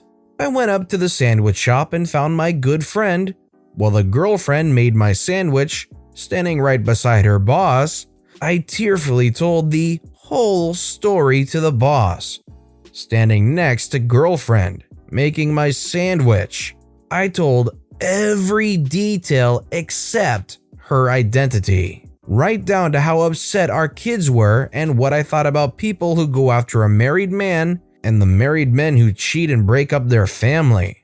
Boss lady said all the right things. How could he? What kind of woman is okay with doing that? What she thought of this unnamed woman, and so on. The other workers I was friends with chimed in too. The other woman was much disparaged by it all, and she couldn't say anything because she didn't want everyone to know it was her. And you know what? I got the sandwich for free too. The ultimate display of making somebody have to squirm internally, having to sit there and muscle through this extremely socially painful situation. And then after doing all that and hopefully having a great amount of satisfaction come out of it, you get a free sandwich. The overall situation stinks, but at least you got a bit of that satisfactory payback in the end. Steal my design and get all the credits? Enjoy getting kicked off. So my friend over in Korea studies fashion design. She sometimes sends me over the sketches of the designs and they all look amazing. Then again, I'm not into fashion. She is particularly interested in designing handbags and purses. She told me a story about how she shut down one of the most entitled, self-centered, lazy students on campus. Cast: Grace, our main character girl; Jane, the evil one; Professor, the instructor of the course. Story: At first, Grace and Jane got along just fine. They were both interested in similar stuff and quickly became BFFs. Grace decided to show Jane her sketches and designs for handbags and purses, and Jane was so impressed by it. Because the sketches were in incredible detail, including all the patterns and sew lines, coupled with figurative measurements, even Professor was impressed by it. And it was no surprise that Grace got high marks on her first major exam. Jane didn't do so well, and practically followed Grace everywhere to get pointers on how to do better. So Grace decided to help her out. Unfortunately, Jane turned out to be one of the most entitled, lazy, and selfish people that Grace has ever met. Things that Jane did to piss Grace off included, but not limited to, not paying attention, being late on their study session, never showing appreciation, didn't pay for coffee or snacks, complaining annoyingly about how hard it was to draw something. Grace pretty much gave up on her after a week, refusing to meet Jane outside of her class. Time went by, and for their midterm, everyone in the class had to do a presentation on the stuff they had designed. When it was Jane's turn, Grace was shocked to see Jane had stolen one of her designs. Thankfully, Grace had multiple designs going on, so there were no conflicts when it was her turn to present, but she was seething with rage. Grace had a meeting with the professor afterwards, and the professor knew what was going on, but couldn't really do anything with Jane, because it turns out she was the daughter of the chairman, or one of the major investors. Grace said she can't recall. The chairman apparently blackmailed the professor into giving Jane the best grades. The revenge. Professor did, however, help Grace devise a plan to humiliate and expose Jane. For the finals, the professor announced to the class they would do another presentation, but it would be 3 designs and advised they had to bring their A games because professionals from industries would be grading their work and the head of the department and the chairman would be there as well. So you know how Grace had a bunch of sketches for the class? Well, Grace also had a separate sketchbook that had designs from major brands. MK, Coach, you name it. She never used these directly for class assignments, but rather as inspirations for her designs. Grace pretended to be all friendly with Jane again and brought the other sketchbook on their meetings, still putting up with all the problems mentioned above. Grace secretly worked tirelessly on her new design and did her best to keep it a secret from Jane. So the day of the final presentation arrives, and Grace and Professor are grinning because they know what is about to happen. Grace went first and she got a lot of praise from the judges. After a few more presentations, the last one to go was Jane. Jane's presentation turned out to be another copycat, copying designs of not 1, not 2, but 3 different companies. This is how it went all down, at least according to Grace. Judge 1 says, "So are you saying you designed all these by yourself, right?" Jane says, "That's right. And you swear that it was really your design and didn't copy off anything else, right?" Jane says, "I swear." "You are aware your designs are from insert 3 brands here." Jane says, "Huh? Are you aware that these are on the market right now and some of the most popular designs?" Jane says, "Wait, hold on." Judge 2 then says, "Yeah, I was going to bring this up. If you had worked for any brands, you would probably have been fired or, worst case, sued." Jane says, "But..." Judge 2 continues, "Please, I'm not done yet. Did you honestly think this would work? We, the judges, have been in the industry for over 10 years. We know a copycat when we see it." Jane says, "But these aren't even my designs, they are from Grace." Judge 3 to Grace, "Is this true?"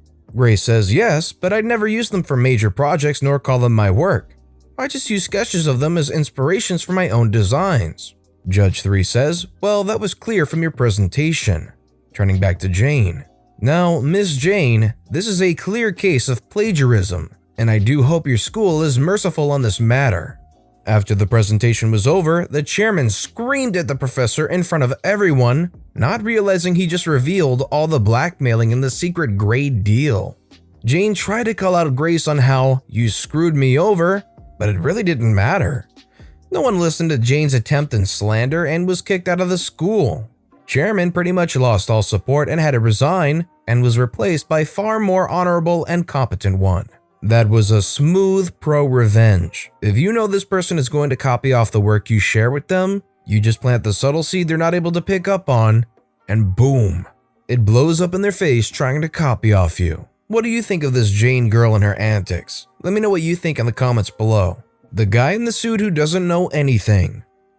A few years ago, I had the misfortune to work for a truly dysfunctional boss at a micro-niche company that provided training for a certain group of professionals that had to do continuous training. If I mention the group, you would know the company, so I won't. I was the senior technical lead for a certain application, so I worked with every department in the company. Anyway, this company was owned by a guy that happened to be in the right place at the right time with the right product and was successful in spite of himself. Since he thought that he was a genius, and he wasn't, of course he packed the company with a whole crew of equally mindless idiots. Think minions on steroids. But the crown jewel was the sales team. These were the quintessential narcissists who would take a 2-hour lunch with all the sales buddies and boss and have 3 martinis and a couple lines of a certain illegal substance. The one star of the bunch was the bane of my existence while I was there. He would call and demand that I stop what I was doing and fix all of his problems while he was on the phone. Half the time he would call me later and cuss me out for doing the opposite of what he demanded. I didn't, but he couldn't remember since he was drunk. I finally resorted to tell him to send me an email that explicitly stated what he had wanted done. That way I could prioritize his tasks and have proof of exactly what he asked for. However, 5 minutes after he sent the email, he would call me and demand that I stop what I was doing and fix his problems. Since we were in a sales-oriented company, complaining to the boss didn't do any good. All I got was, "Just make him happy so he doesn't complain to the owner." Thanks, boss. Now comes the revenge. I finally had enough. I was looking for a job anyway and I was underpaid, so I wasn't worried about any blowback. Whenever something broke and he demanded an immediate explanation, I started using Star Trek technobabble. Yeah, that report broke because the Heisenberg compensator blew back through the subspace conduit. Sorry, that user couldn't access the system because the dilithium warp router needed to be hooked up to the Jeffries tube. He bought it all. And then comes the best part. I found out the best part after I left the company. He repeated everything I told him to his clients, word for word. They just thanked him for the information and he went on his way. And then they laughed after he hung up the phone. It didn't change anything because even before this, their nickname for him was the guy in the suit who doesn't know anything. I wouldn't exactly call it a hardcore revenge, but making this quintessential narcissist make a fool of himself openly repeatedly to people without him ever knowing, that's still pretty good, I would think. The old switcheroo. This is my friend's story, but she doesn't have Reddit, so I said I would post it for her. Cast: Sarah, mother, 43-year-old female. John, son, 19-year-old male. Anna, daughter, 16-year-old female. Due to the lockdown, Sarah has allowed her son to move back in. He moved out after a family argument, but with everything going on, Sarah decided to give him another chance.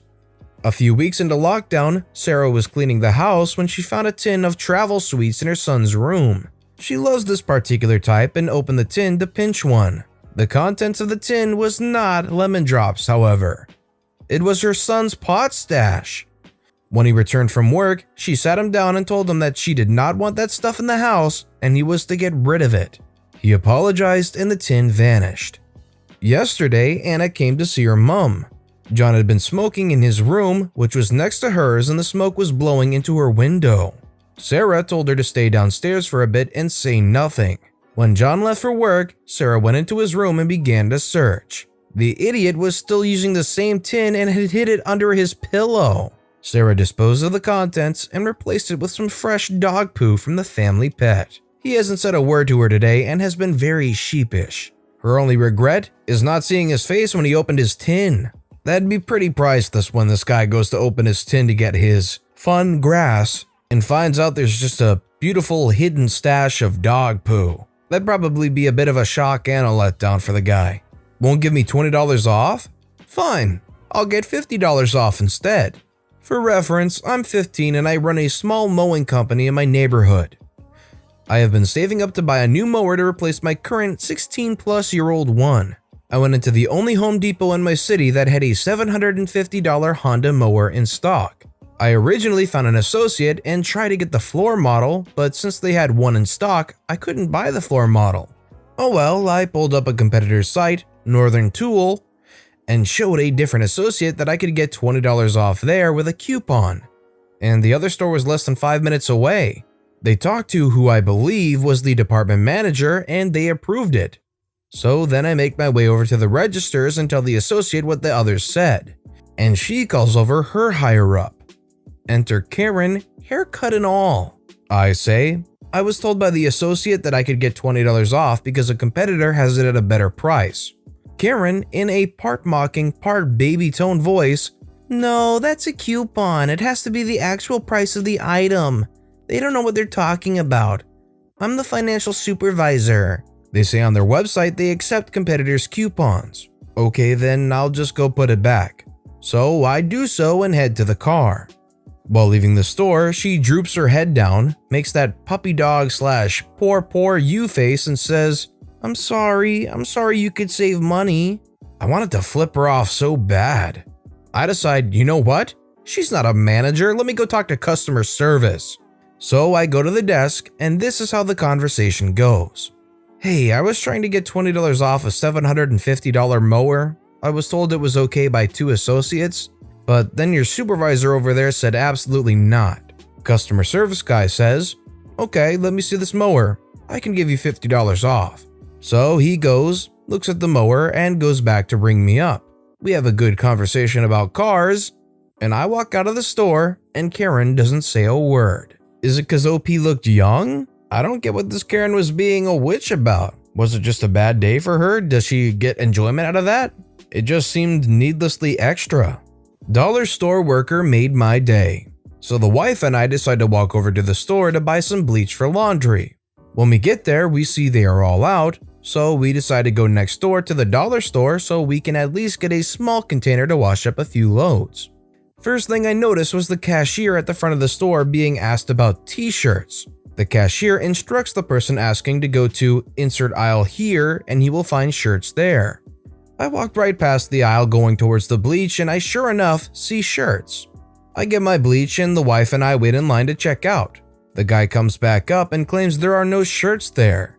The cashier assures them there are, and the man gets testy demanding he walk them to the shirts. The cashier says, I can do so as soon as he gets another worker to come take care of the front. That was not good enough for the guy, and he joins a woman in the line just in front of us, and it turns out that they are here together. She has balloons in her hand, and just as she is getting to the cashier, she gets a call. No big deal. Wrong. Her balloons have numbers on them the cashier needs to identify their price. He politely asks for the numbers since the woman is holding the balloons and they are too high up for him to see the info he needs. She ignores him and continues her call. He politely repeats himself and she gives him a mean look. The next time he says, "Could you please bring the balloons lower so that I can get the number?" She just hands him the balloons. The cashier is done with these two by this time and takes the balloons, gets the number, and charges them to their total. But this is when he made my day. He lets the balloons go. They float up and away.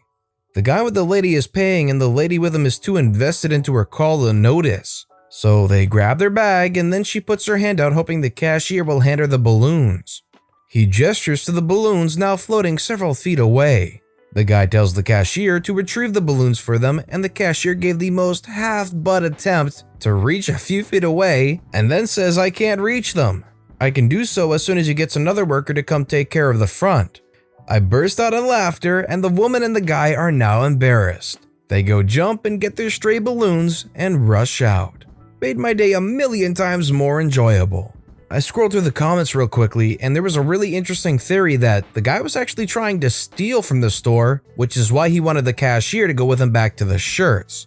The woman up front had the balloons that draw your eyes up and away from her stealing, and she would just walk out with the groceries while the guy distracted the cashier at the shirts. And obviously, the plan fell apart. The story about Karen and Kevin who won a battle and lost the war. This story is about 5 years old, and some of it, as you will read in the end, is still rolling. Probably will for a long time. It starts with Mrs. P as principal, because that's what she is. Mrs. P started as a special needs kids caretaker, studied through the years of work, and graduated a doctorate in special education. After 20 years of experience in this, she was asked by the council of a medium-sized city to open and run a new special needs school in the city. She accepted the offer, and after 4 years, she had a school with 150 kids in it. For special education school, that is a huge number. Such schools need way more people than a regular school, not just teachers, but also other caretakers, and the job isn't always clean and easy. So naturally, Mrs. P is always looking to hire. Then comes Karen. Karen just finished her college and got a degree in education consulting top of her class. Her professor was on Mrs. P's school board and she recommended her with very warm words. Karen was basically hired before she even sent her resume. Karen is married to Kevin, of course, who finished his law studies top 5 in his class and now doing his internship in a big law firm awaiting his license to practice law. Basically, their future is laid bright and clear. All they have to do is not F up on the path to nice, rich life. Mrs. P accepted Karen to work in the school and announced her she will start to work in August 20, about a week before the school year starts, as the staff needs to organize the school for the opening of the school year. Karen protests that she is a consultant, not another lowlife that comes to mop the floor. Mrs. P is pissed by this attitude, but Karen is top of her class and supposedly the best in the field. So she just smiles and says, staff starts to work on August 20th. You are staff too, so be here on that date. Karen isn't happy, but well, that's life. That pre-opening week, the staff will never forget. While teachers and nurses and other members all work together hard to get the school up to shape, including painting the walls, setting equipment, and other choirs you don't learn in college, Karen fixed her own room, sat in it all day, and played with her phone. Needless to say, she wasn't very popular among school staff. But time went on. School opened on time, and things started to get into their regular routine. Karen was causing more and more issues. She refused to fill in regular reports about her activities, was not available to meetings with staff and parents, and all in all was a total entitled Karen. Mrs. P tried to talk to her again and again to no avail. Eventually, Mrs. P asked the professor, the one who gave Karen her degree, the one who was on the school's board, to sit with Karen daily and coach her how to actually work and function in a real school environment, as apparently she didn't learn that in college. But even that didn't help. Karen was hated by all the school staff, and her work was done poorly and getting worse every week. Mrs. P had a meeting every week with Karen and the professor to discuss her performance and how to do better. Meanwhile, important records and other documents were not filed, and the care to the children was getting worse every day, until eventually a parent filed a complaint about the poor treatment his child got, and the board became aware of the issues. A meeting was set with the board, Mrs. P, and Karen. The professor promised Karen if she will set order to her paperwork and act respectfully, it will be alright. Karen knew she was on the hook now, but just couldn't stop being a Karen. So the day of the meeting comes, and Karen is a no-show, no call. She just didn't come that day, and the day after, and the week after. Without Karen, the board can only hear what Mrs. P has to say, but they already know it. So the meeting is delayed to a time when Karen will show up. Needless to say, this doesn't help her case at all. Anyway, Mrs. P and the professor tried to get Karen on the phone, but it went straight to voicemail. Eventually, Mrs. P had no choice. Karen is a no-show, no-call for over a week. She has to have a really good explanation to not get fired now. She calls Karen and leaves a message in her voicemail that she hadn't heard from her in over a week. She is very worried, and please be in contact ASAP as Finance wants to cut her pay. Finally, Karen called in. She has been sick the whole time. She will return to work in 2 days. Good. Mrs. P marks the date and sets a meeting with the professor and Karen first thing in the morning. If Karen is sick and has a doctor's note, she will not be fired, but she will get some strong talk about the no-call issue. The day comes, Mrs. P and the professor sit in her office waiting for Karen to come. She didn't come. Mrs. P tries to call her and gets the voicemail again. She is pissed, the professor is pissed. Karen has set a new record in pissing and wasting everybody's time. Karen shows up 2 hours late, and Mrs. P calls her to a meeting immediately, before anything else. She calls the professor to come, the professor canceled other plans she had to come in, and the meeting finally starts 3 hours late. Thankfully, Karen had a doctor's note, she is okay on that, but she is going to get the strong words talking now. About 10 minutes into the meeting, Karen burst in tears. The meeting is stopped to cool things down, but not over yet. After a few minutes, everybody comes back into the room and Karen opens, "I am still not okay, I still feel sick, I want to go home now." Mrs. P is silent and the professor comments, "As a board member, I must say, as long as you are sick, your job is safe. But it is your first year, you have not saved anything in sick days or vacation days. You will not be paid for this." Karen just said, "We will see about that," collected her things and left. Karen is sick for another 2 weeks. And her position is vacant. Mrs. P does what she can to fill the void, as do others, but it's clear a man is missing and the position needs to be filled. Eventually, Mrs. P calls Karen again to ask her how she is and when she will be back. When Karen says she can't handle the pressure and wants to quit, Mrs. P is stunned by this. Karen is only in her first year, quitting in the middle will risk her future, and finding another consultant in the middle of the school year is almost impossible. But she keeps her thoughts to herself and just says she doesn't think it's necessary or wise, just feel better and come back. But Karen doesn't come back, and after 2 more weeks of absence, her husband calls in to ask why no money is paid. He gets the obvious answer, Karen has no right to paid sick leave. He gets angry and promises to check his options, which in lawyers' terms is, "I want to sue you." Now it's clear that the bridge was burned and Karen will not be back. Mrs. P started looking for a replacement and the options aren't great. Eventually, she convinced a retired consultant to come back from retirement just to save this year. The replacement starts working but can't get paid. The position is still officially occupied by Karen, who is still on sick leave. Board members are now calling Karen as it's clear she will not talk to Mrs. P. They ask her to come back, and when she refuses, they ask her to submit her resignation to allow them to keep the school running. Karen claims she is ready to come back only if she will be paid for all her sick leave, but nobody's willing to pay that. The mess is growing bigger and bigger. The parents start to hear rumors, and all over the climate is not very good. Until finally, Kevin, Karen's husband, calls in and says he wants to sue the school for the payment. He gets to talk to the city lawyers that explain to him that Karen cannot sue the school or the city while she is still sick or still registered as an employee. She has to stop one of those conditions. The day after, Karen is at the school with a standard resignation letter stating her mental and health issues caused by the toxic environment as her reasons. Finally, after more than 2 months, the position is clear and filled right away, which was just rumors by now has become fact. Parents were aware that something went on. Finally, in a group chat of parents with Mrs. P, they ask her what it was all about. Mrs. P replies that Karen has resigned due to her mental issues. Kevin did try to sue the city. It went to mediation before court hearing. The mediator saw the material and strongly advised Kevin to withdraw. Kevin listened and the whole thing was forgotten for a while. 3 months passed. School was doing okay when an email from Karen landed in Mrs. P's inbox. In short, dry, legal language, Karen informs Mrs. P that she knows she was slandering her in public. She has screenshots as evidence that she claimed she had mental issues, and that is all not true at all.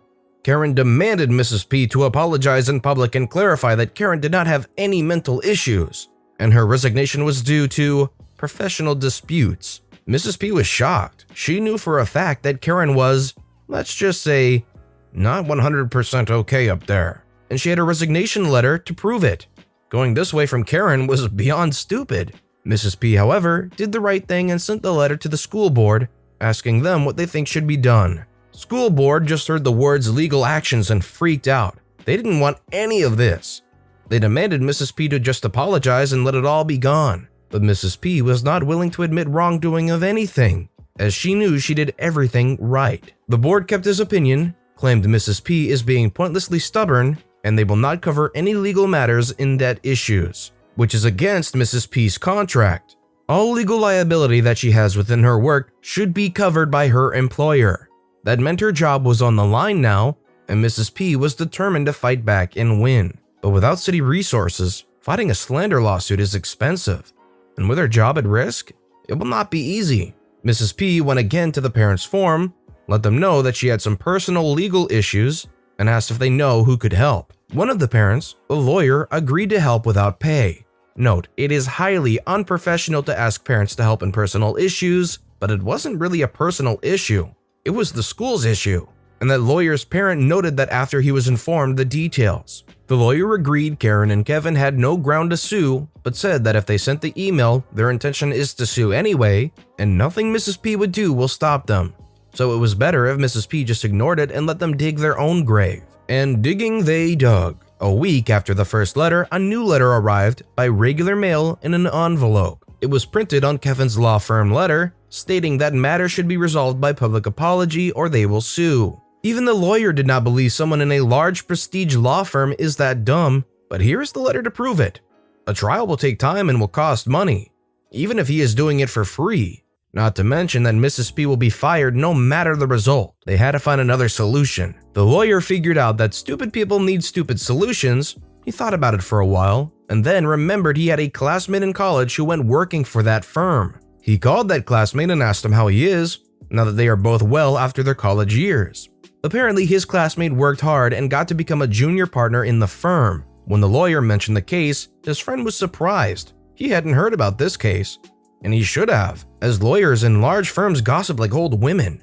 And a slander suit against a special education school? It's the most raunchy gossip in town, but also a PR nightmare. He and other partners would never take a case like this.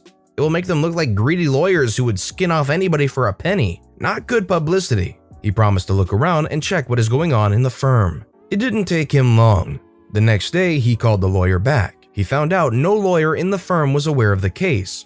He figured Kevin used the firm paper to send the letter, but no lawyer above him was involved. Good news for our lawyer. Together, they planned the right answer to Kevin and Karen, the answer that will shut them out for good. The lawyer called Mrs. P and told her his plan. It was easy, simple, and malicious. She didn't like it, but agreed to it as it was the best and fast way to resolve the situation. Next thing, the lawyer drafted his settlement agreement. He called Kevin and asked him if it will do.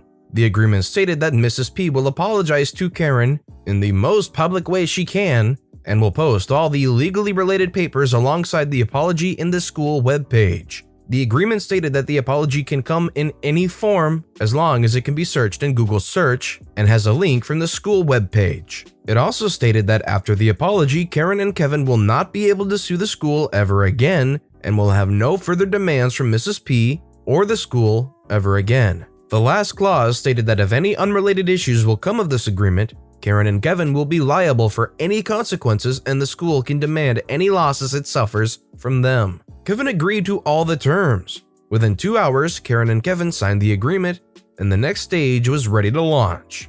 The lawyer came to Mrs. P's office with the equipment he needed and the apology transcript. He set a video camera and Mrs. P read her apology. She opened with an introduction, who Mrs. P is, what she had done so far in her career, her degrees and recommendations. She also made an introduction to Karen, her career so far, her degree and recommendation, none so far. And after the introduction, she explained that Karen claims she left the school in the middle of the school year because of personal disagreement, and any other comment Mrs. P or any others have claimed about Karen's health and mental issues are false, and Mrs. P is sorry if Karen or anybody else heard so and if Karen's feelings are hurt. In essence, anyone who sees the video understands exactly who Karen is, and even if Mrs. P didn't say it in words, it was clear she thought very bad things about Karen. Right after it was finished, the video was uploaded to the school YouTube channel, and a subsite under the school website was created showing the video and all the related documents, including the threatening letter Kevin sent in his firm paper. A link was sent to Kevin with the short line, "That settles the matter, don't contact us ever again." Karen and Kevin won the battle. A month passed and Kevin suddenly got fired from his firm. Apparently, he wasn't in a position to send a letter threatening lawsuit under the firm paper without any higher-up lawyer watching him. Sending it like that for a case he managed himself was plain fraud. He was reported to the bar, but to not let a scandal and PR disaster come out, he was just let go and no further punishment was taken. The firm sent a letter to the school admitting the fraud and asking the school to remove the threatening letter Kevin sent. The school graciously agreed and Kevin's letter was removed, but the firm letter admitting Kevin's fraud was published instead. Kevin was done in the business. Any lawyer who he came to look for a job asked him why he left the big firm before he got even past the first stage, and a simple search of his name showed he committed fraud against a special education school from all places. Nobody would hire him. Meanwhile, Karen kept looking for a job in her field. She had to wait until a new school year will begin. Her college professor was not willing to write her any recommendation, and she had to explain the missing year in her resume to any principal. Few school principals heard she was working with Mrs. P and called her to ask about Karen, which Mrs. P only said that due to legal issues, she can't talk about Karen, and it is all explained in the legal section of the school website. That was enough. Any principal who knows Karen sued her former school will not dare to hire her. Karen lost that school year, and to support herself, began looking for other jobs. She found a job as a secretary in an office that didn't Google search her name and worked there for a couple of months, until the manager got bored one day and decided to search Karen's name. She was fired the next day for a minor freak-up. It is more than 5 years since it happened. Kevin is a lawyer in a sleazy firm hired mostly by low-life criminals. He loses most of his court cases and is known as the low-life lawyer for the low-life criminal. Karen is still looking for a job. She can't hold a job for more than 6 months before she gets fired for petty things. They both know very well why they are doing so poorly in life. Kevin sent another threatening letter demanding to remove all mentions of his name and Karen's name from the school website.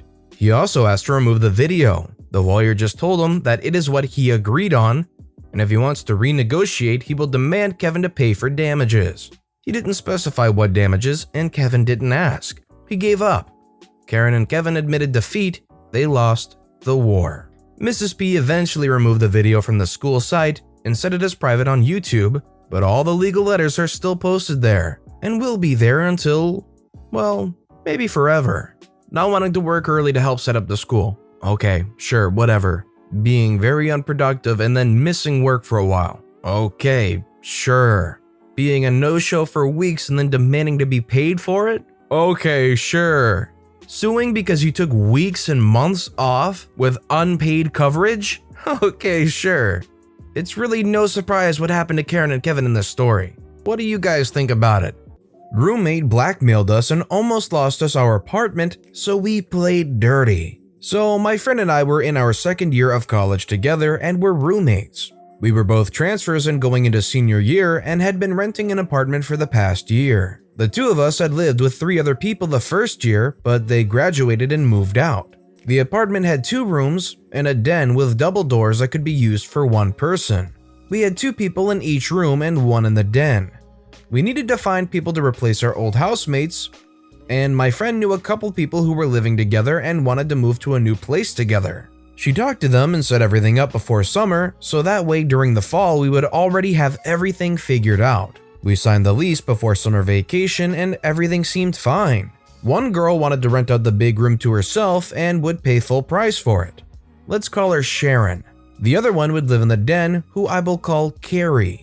There would only be 4 of us instead of 5 the coming year, which we were looking forward to. However, over the summer, Sharon started having second thoughts about living with Carrie. Apparently, while living together, they'd had some issues. Sharon called my friend and I and told us that apparently Carrie had pushed her down the stairs while they lived together, and she bought pepper spray and a taser just in case.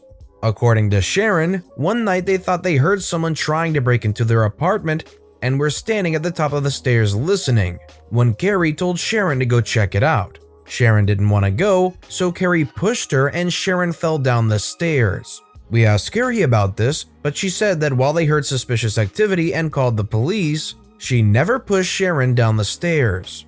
My friend and I didn't know what to believe and ultimately told Sharon they'd have to work it out since she was the one having doubts. We also told her that if she changed her mind, we'd need at least a month's notice. Sharon decided she still wanted to live with us and was okay living with the other girl, so we thought it was fine. Summer passes and fall arrives. Sharon is moving in. Carrie is planning on moving in a few days later. However, Sharon brings someone over to the apartment and starts showing her around. She apparently wanted a roommate and wanted us to sign the new person onto our lease with an addendum, but she hadn't talked to us about it before. Apparently, she didn't feel safe with Carrie around and said she'd feel safer with a roommate. She told her potential roommate she hadn't known she'd be living with Carrie, even though the 4 of us had signed addendum to put both of them on the lease at the same time.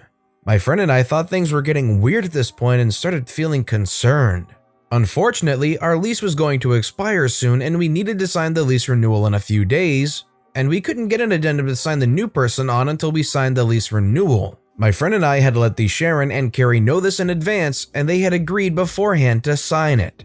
If we didn't sign it in time, we would have to start an entirely new lease, and the price would go up a lot, which we couldn't afford. So if we didn't sign our new lease agreement in time, we would all have to find another place to live. Since school was about to start, it would have been hard to find another place to live so quickly. This wouldn't have been an issue, but then Sharon was afraid that Carrie wouldn't sign the new person onto the lease and said she wouldn't sign the lease renewal if we didn't add her roommate first. We got pissed because she had never even asked us if we were okay with living with one more person or let us know beforehand, and now she was risking everyone's place to stay to try and make us sign someone we'd never met onto the lease. We told Sharon we couldn't sign her roommate on before renewing the lease since we had to renew it so soon, which was the apartment's rules. She kept making more demands and told us that if we didn't do what she wanted, then she wouldn't sign the lease renewal and we'd all be without a place to live. She wanted me to observe a verbal agreement as a third-party person between her and Carrie, where Carrie would agree to sign the new person onto the lease after we signed the lease renewal. I told her I wasn't comfortable with this, so this is where the fun starts. Carrie seemed nice so far, and my friend and I were really uncomfortable with how Sharon was acting. She continued to move all of her stuff in while telling us her conditions. We wouldn't agree to any of them, not only because there was no way to meet them under the rules of our apartment complex, but also because we weren't going to let this girl control us like that and make us live with someone we didn't know if we wanted to live with. However, then Sharon came up with a clever idea. She said that if we could sign her off of the lease with an addendum, then signed the lease renewal with Carrie, and then signed her and her roommate back onto the lease. That way she would have no chance of getting stuck on the lease without a roommate. My friend and I told her that we agreed to this and told Carrie as well, who also agreed. My friend and I went to the office to let them know. So they wrote the addendum to take Sharon off of the lease. Everyone in the apartment had to sign it in order for it to be valid. My friend, Carrie, and I signed it and waited for Sharon to sign it after telling her it was ready. She went downstairs and signed herself off the lease. After this, she came back up, and my friend and I informed her that we would not be signing her back onto the lease. She told us that if we didn't want to live with her, she would have signed herself off anyways, but we didn't believe her. She started crying and told us that she had just finished setting up her desk. We didn't care. She had threatened 3 other people's security and place to live, as well as her potential roommates. She went outside and slammed the door. My friend and I were relieved it was over and that we wouldn't be losing our apartment. We just needed to find someone to take her place. Sharon came back in with a smug look on her face and told me she had her mom on the phone and her mom wanted to talk to one of us. I took the phone and put it on speaker while my friend listened. Carrie went to her space and closed the door. When I answered the phone, Sharon's mom went off on me. She called me a witch and told me to go to heck. I stayed calm and told her that I stood by the decision we made. She told me to go to heck several more times. Then she told me Sharon had nowhere to go and I didn't give a rat's butt. I told her she was right, I didn't. Her mom told me to go to heck one more time and hung up. I gave the phone back to Sharon, who seemed surprised that I wasn't intimidated. She whispered, "Sorry," as I gave her phone back to her. Then she went to her room to take her stuff apart and start packing. Since we paid the lease in advance for our place, as per the apartment's rules, Sharon had paid to stay until the end of the month, so we let her stay until then. This gave her about 5 days to figure something else out. She made it as difficult as possible, but eventually left. Pretty sure I didn't see her on campus or anything after that, so that was the last time I saw her. The best part is that girl who was going to be Sharon's roommate still needed a place to stay, so we signed her onto the lease and helped her find a roommate. It was actually a fairly lengthy battle, but in the end, we won our apartment back. Word of advice, don't sign people onto your lease months in advance, even if they will pay for their room while they're not there. People can make a lot of changes in a few months, and if they don't know you, they won't care about freaking you over. So let's say this was you. So this girl starts making some really weird demands and requests and starts putting your place to stay in jeopardy. What do? Let me know in the comment section down below. For everyone that yells "Free Bird" at concerts, you know who you are. One of you is at every god darn show. I used to tour with a band and we had around 200 concerts a year. At least 200 times a year, someone would yell "Free Bird" and laugh like they said something clever. I don't understand why it's funny, and hearing it every day for thousands of shows? Yup, still not funny at all. So one day we tried to find out the deal. When the Free Bird guy of the day yelled, we invited him on stage to answer a few questions. Why do you yell "Free Bird"? Because it's funny. Why is that funny? Look of confusion and shame. Okay, so we didn't get any answers, but we certainly came up with one. Nobody comes up with ridiculous ideas like a group of 20-somethings who spends 15 hours a day in a van together. First thing we had to do was buy a sampler. This is a small piece of equipment that you can pre-program with any sounds you want and press buttons to trigger them. They are pretty expensive, so the one we bought for the prank was $1,200. Side note, we were staying all 5 members to a single hotel room every night and eating nothing but dollar menu garbage and ramen. Because even if your band is doing good, you're still broke. I just want you to understand how ridiculous it was for us to spend $1,000 on this. As far as I'm concerned, it was worth it 10 times over. The next thing we needed was a folding table with chairs for all of us, some teacups, and a newspaper or 2. We would set these up next to the stage and no one would even notice it was there. So we found a 16-minute long version of Free Bird and loaded it onto the sampler. The trap was set. Sure enough, someone yelled "Free Bird" at the next show. This time, our lead singer acted really interested. "What's that you say? Free Bird? Do you want to hear Free Bird?" The audience cheers loudly. "So, just to be clear, you want us to stop playing our set and instead play Free Bird?" They cheer again in approval. And now the Freebird guy clearly looks like he's never been so proud of anything he's ever done in his life. We all stepped to the center of the stage in a very serious looking huddle. We made it a point to go comically long discussing Freebird. And sometimes we would just talk about movies we liked for a while or make fun of each other's sisters. When we felt like it had gone on long enough and we were terrible about making jokes go way too long, we all nodded and made it clear that we had just agreed to play Freebird. Alright folks, you asked for it. You've got it. Here we go, Freebird. While the crowd went absolutely nuts, the singer went to the sampler and like an old man fumbling to use a remote, he found the button and pressed it as anticlimactically as possible. Freebird begins to play and we all put our instruments down and sit around the table. We sip on pretend tea and browse the newspaper quietly. At first, everyone thought it was hilarious, but after a few minutes they started to revolt, chanting for us to come back and all. We would look at each other in a very confused manner and shrug it off a few times before the singer would finally go back to the mic. What's going on? You don't want to listen to this anymore? No.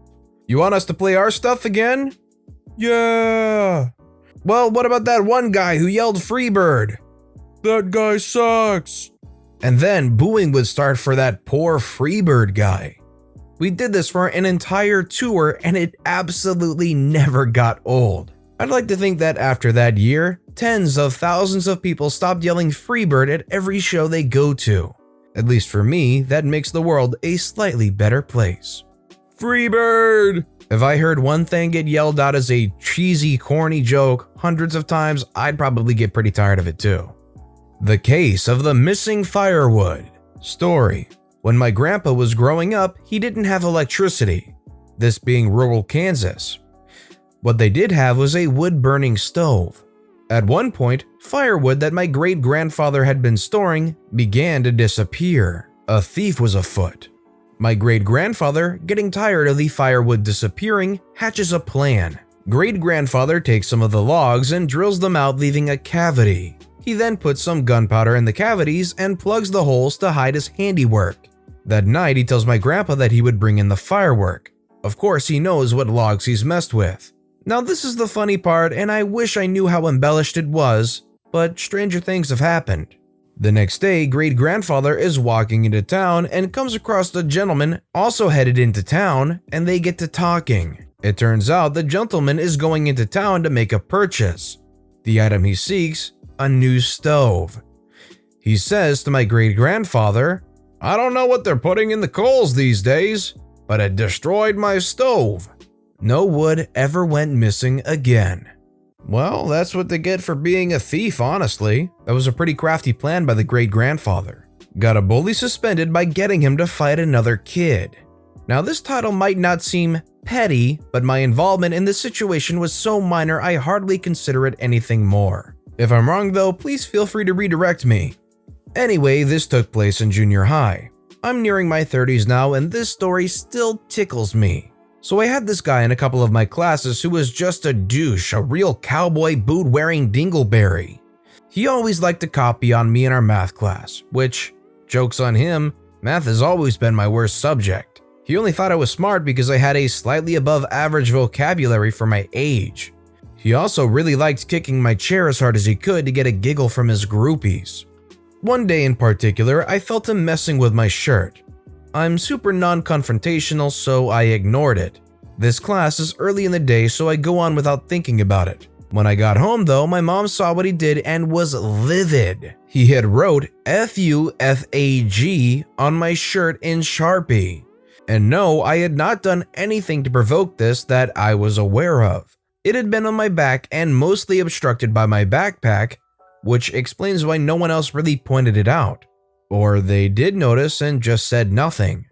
Some time passes and we are also in a shop class together. One day we had a sub and we're watching safety videos.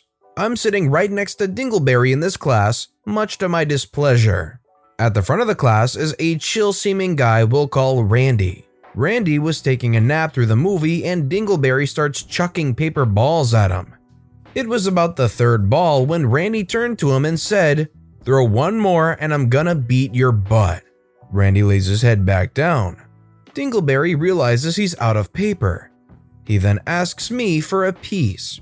I happily obliged and let come what may. Of course, Dingleberry tries his luck and Randy leaps over desks and beats his butt. The sub broke it up pretty fast and they were both sent to the office. I then got a wonderful break from Dingleberry for a week or so. And all I did was hand him a piece of paper that he should have used to just take notes. Dingleberry was absolutely asking for it. Literally asking for it. Asking for the ammunition that he was warned not to use. Got my freshman dorm leader fired a year after he called the cops on me. I never really posted anything before, but I have a funny revenge karma story that my friends have always enjoyed. I first got to college my freshman year and met the dorm leader, RA at most schools. Like most colleges, the dorm leader was the upperclassman that lived in the dorms and monitored the freshman halls. My dorm leader's name was Julio, fake name by the way, and at first he seemed like a nice dude that minded his own business.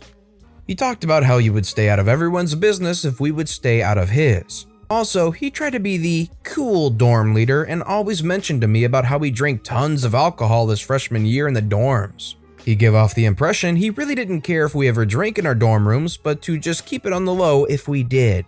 I really didn't drink much at all, but I appreciated the fact that he seemed pretty normal and didn't try to rat on the kids. During the last week of October of my freshman year of college, I had one of the hardest weeks of my academic career. I was a biochemistry major taking some pretty tough classes and had 3 exams that week. At the end of the week, a friend I had recently made down the hall invited me to his dorm room to watch an upcoming NBA game. As we were watching the game, he had a bottle of vodka and gave some to the guys in the dorm. Being a naive and stupid freshman kid just trying to make some friends, I took 1 shot of vodka and continued to watch the game. As we're watching the game, one of the guys in the dorm spills a bottle of soda and rushes to the bathroom to grab some paper towels. As he walks out of the dorm room, Julio walked by and noticed the bottle of vodka. He laughed and said something of the sorts of, "I remember when I was a freshman, haha. Just try and keep it down." We thanked him and told him to have a good night. It seemed like a normal conversation and nothing out of the ordinary. 30 minutes later, we hear a knock on the door and 2 policemen showed up with breathalyzers. They told us they had received a complaint from Julio about underage drinking and a party being thrown in the dorm room. Remember, it was 3 guys watching a Lakers game on a Thursday night at 8 p.m. I ended up getting a minor in consumption charge for blowing a .02. Had to do 20 hours community service, a reflection journal, and appear to the Judicial Affairs Center at my college about my supposed drinking problem. I'm not blaming the officer for giving me a ticket, but I was pretty upset that Julio, who always talked about getting poop-faced freshman year in the dorm, called the police right after he essentially gave us the okay for the night. A few weeks later, I see Julio and straight up asked him why he decided to rat me out. Specifically, I asked why he didn't just tell me to head back to my dorm if he had a problem with the alcohol, instead of calling the police right after our conversation. He responds word for word with, "You made a decision and had to suffer the consequences of that decision." After that incident, I never really talked to him, but he always tried to be buddy-buddy when he saw me in the hallway. Anyway, I eventually leave the dorms and move off campus for my sophomore year. I had decided to rush a fraternity my freshman year and ended up meeting some really nice guys. I have never been the fraternity type, but I went to a smaller college where fraternities are a lot different than most places. During the second semester of my sophomore year, my fraternity was taking a new pledge class. One day, I received a text from Julio saying, "One of the guys pledging your fraternity has been caught dealing alcohol to another freshman in the dorms. I thought I would let you know."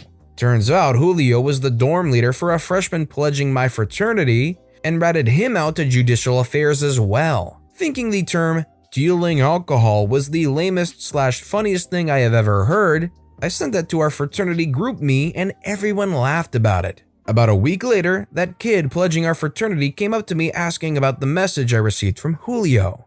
Essentially, a pretty similar thing happened to him like what happened to me. Julio found out he had given another kid in the dorm a bottle of wine and reported it to the police. This kid ended up getting a minor in possession and had to speak with Judicial Affairs. This is where the story gets hilarious. In his meeting with Judicial Affairs, The kid pledging our fraternity told the judicial affairs guy that his dorm leader, Julio was now a senior at this point, had texted me about the charges pending against him. Apparently, it's a huge violation to discuss pending charges against a freshman in your dorm to a third party. The judicial affairs guy told him that if he could prove Julio was discussing this charge with a third party, aka me, he would receive severe sanctions. Basically, if I sent that text to the judicial affairs people, Julio would be in a poop load of trouble. So I sent the text that night to the judicial affairs people. After that, I didn't hear anything about what happened to Julio and had honestly forgotten about it. However, nearing the end of the school year in my sophomore year, I saw Julio at the dining hall and came up to speak to me. He tells me a story about how he knows I was the one that ratted him out to judicial affairs, how he ended up getting fired from his dorm leader position, lost the scholarship money his dorm leader job provided him, and overall how poop his life has been since he got fired. After going through his entire sob story, he asked me, "Why did you do that? This could have been handled completely differently. I didn't have to get fired and I could have kept my scholarship money." I look at him dead in the eye for what seemed like 30 seconds and say, "Julio, you made a decision and had to suffer the consequences of that decision. Nobody likes a rat. It didn't have to happen. Honestly, none of the events in the story should have happened the way they did. It's all legitimately Julio's fault." Tootsie Roll. This happened many moons ago. I can't say it's pro-revenge, but for a 4th grader, it's epic. We had a homeroom in school, the room you started your day in, the one where you kept your stuff like school supplies and, most importantly, our lunch. So beginning of the day, we leave everything in the desk, which is where we were told to keep everything. Class ends, I pick up the needed school supplies and book for the next couple of classes, plus PE. A few classes later, we go back to homeroom, where we have a class, then we break for lunch period. One day, I went to get my lunch and half of it was gone, pudding and a few pieces of candy. I told my teacher that someone had stolen part of my lunch. She assured me no one had taken my food. I explained that, yes, my food was missing. She still said no one took my food. I couldn't understand why she wasn't comprehending what I was saying. I'm right next to her desk telling her. She said lunch is about to begin and go sit down before the bell rings. I said I will, but first I need you to understand what I'm saying. Someone has taken my lunch. Again, she said I was mistaken. I said I don't understand why you can't just investigate what happened. Now it's getting real. She said it's lunchtime and I needed to go to the cafeteria. I said why? Someone ate my lunch. I have nothing to eat. She told me if I didn't leave, she would take me to the principal's office. I said, great, let's go because I'm not leaving until you do something. She said, okay, I'll do something. I said, great, thanks. What are you going to do? She said she didn't have time to deal with me, so I left. Next day, I was missing another treat for my lunch. Now, understand that I'm poor. That meal is all I have. My mom and dad are a piece of crap on drugs, so I make my own lunch, which tends to be a jelly sandwich if we have it, and candy from Halloween or something. This particular week, me and my brother scored on pudding, and I had yet to eat any because some little jerk absconded with my stuff. So I brought this up to my teacher, and again, she didn't want to hear about it. So I went to the principal's office during lunchtime myself to file whatever grievance a 4th grader could do. At least the principal heard what I had to say. Monday morning came and my teacher was pissed that I went to the principal. She scolds me in front of the other students saying I'm a tattletale. No one likes a narc. Not cool. I just sat there and said nothing. When I got home, I told my mom and dad. Their solution was for me to take my lunch with me. I did think about that, but I didn't because it was a hassle to carry everything, plus to put it in a safe place. One class was PE, physical education. That's just not right, so I didn't. Their idea sucked. My idea was genius. I had a big Tootsie Roll like the size of an adult's finger. They are so good, I hate to ruin it, but what a great cause. So I took my dad's drill motor, chucked up a large-sized drill, and bored out enough of the Tootsie Roll to load it up with 5W transmission fluid. I capped it with the shavings that I bored out, wrapped it back up, and my trap was set. It looked great. Tootsie Rolls are a little oily on the outside because of the heat or the makeup of the candy itself. I was so proud of myself for the craftsmanship I used for the devious idea. This was going to work. I didn't tell anyone of my plan. Not my mom and dad or my little brother. In the back of my head, I kept thinking, who is doing this? My brother? My teacher?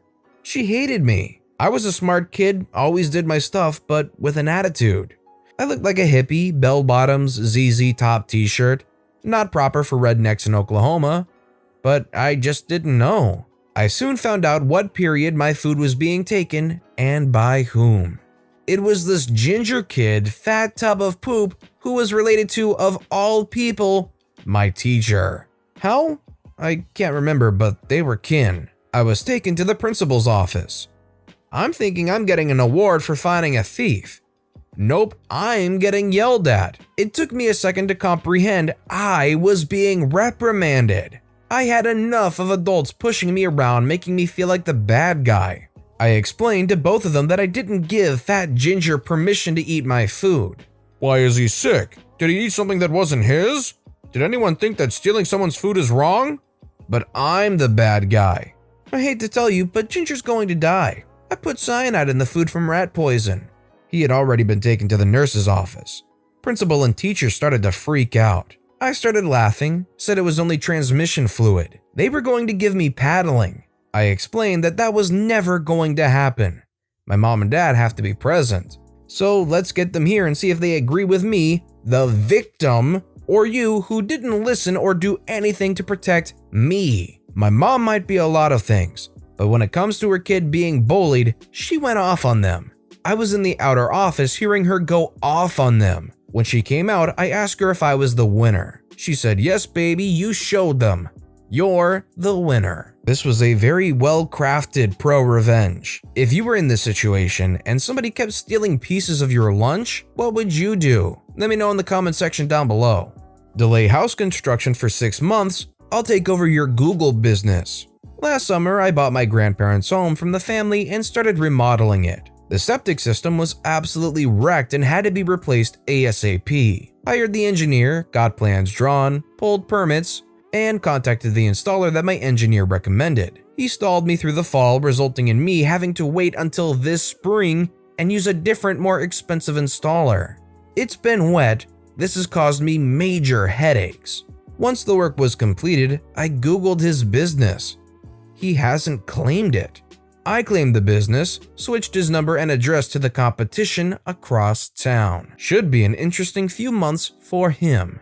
Edit. As per some of the comments, I have changed up things. I just signaled his business as closed temporarily and put a BS phone number in. As a couple of others have said, even if he goes through the process of claiming his business, it will still be a headache, in which I'm still wondering if he will be able to do anything. We share a common last name.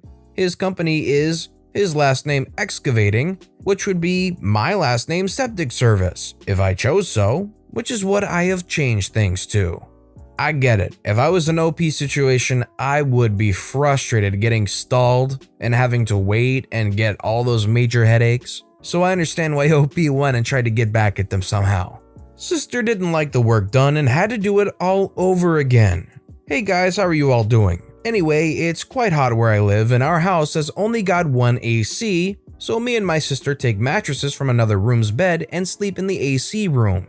Now, to avoid confusion, it was my duty to take the mattresses in the night, and it was my sister's duty to put them back the next morning. It went fine for the first few days, but then she kept sleeping till late to skip taking them. My mom is recovering from cancer and my dad is busy with work from home, so I take off the mattresses in the morning and put the bed sheet on them.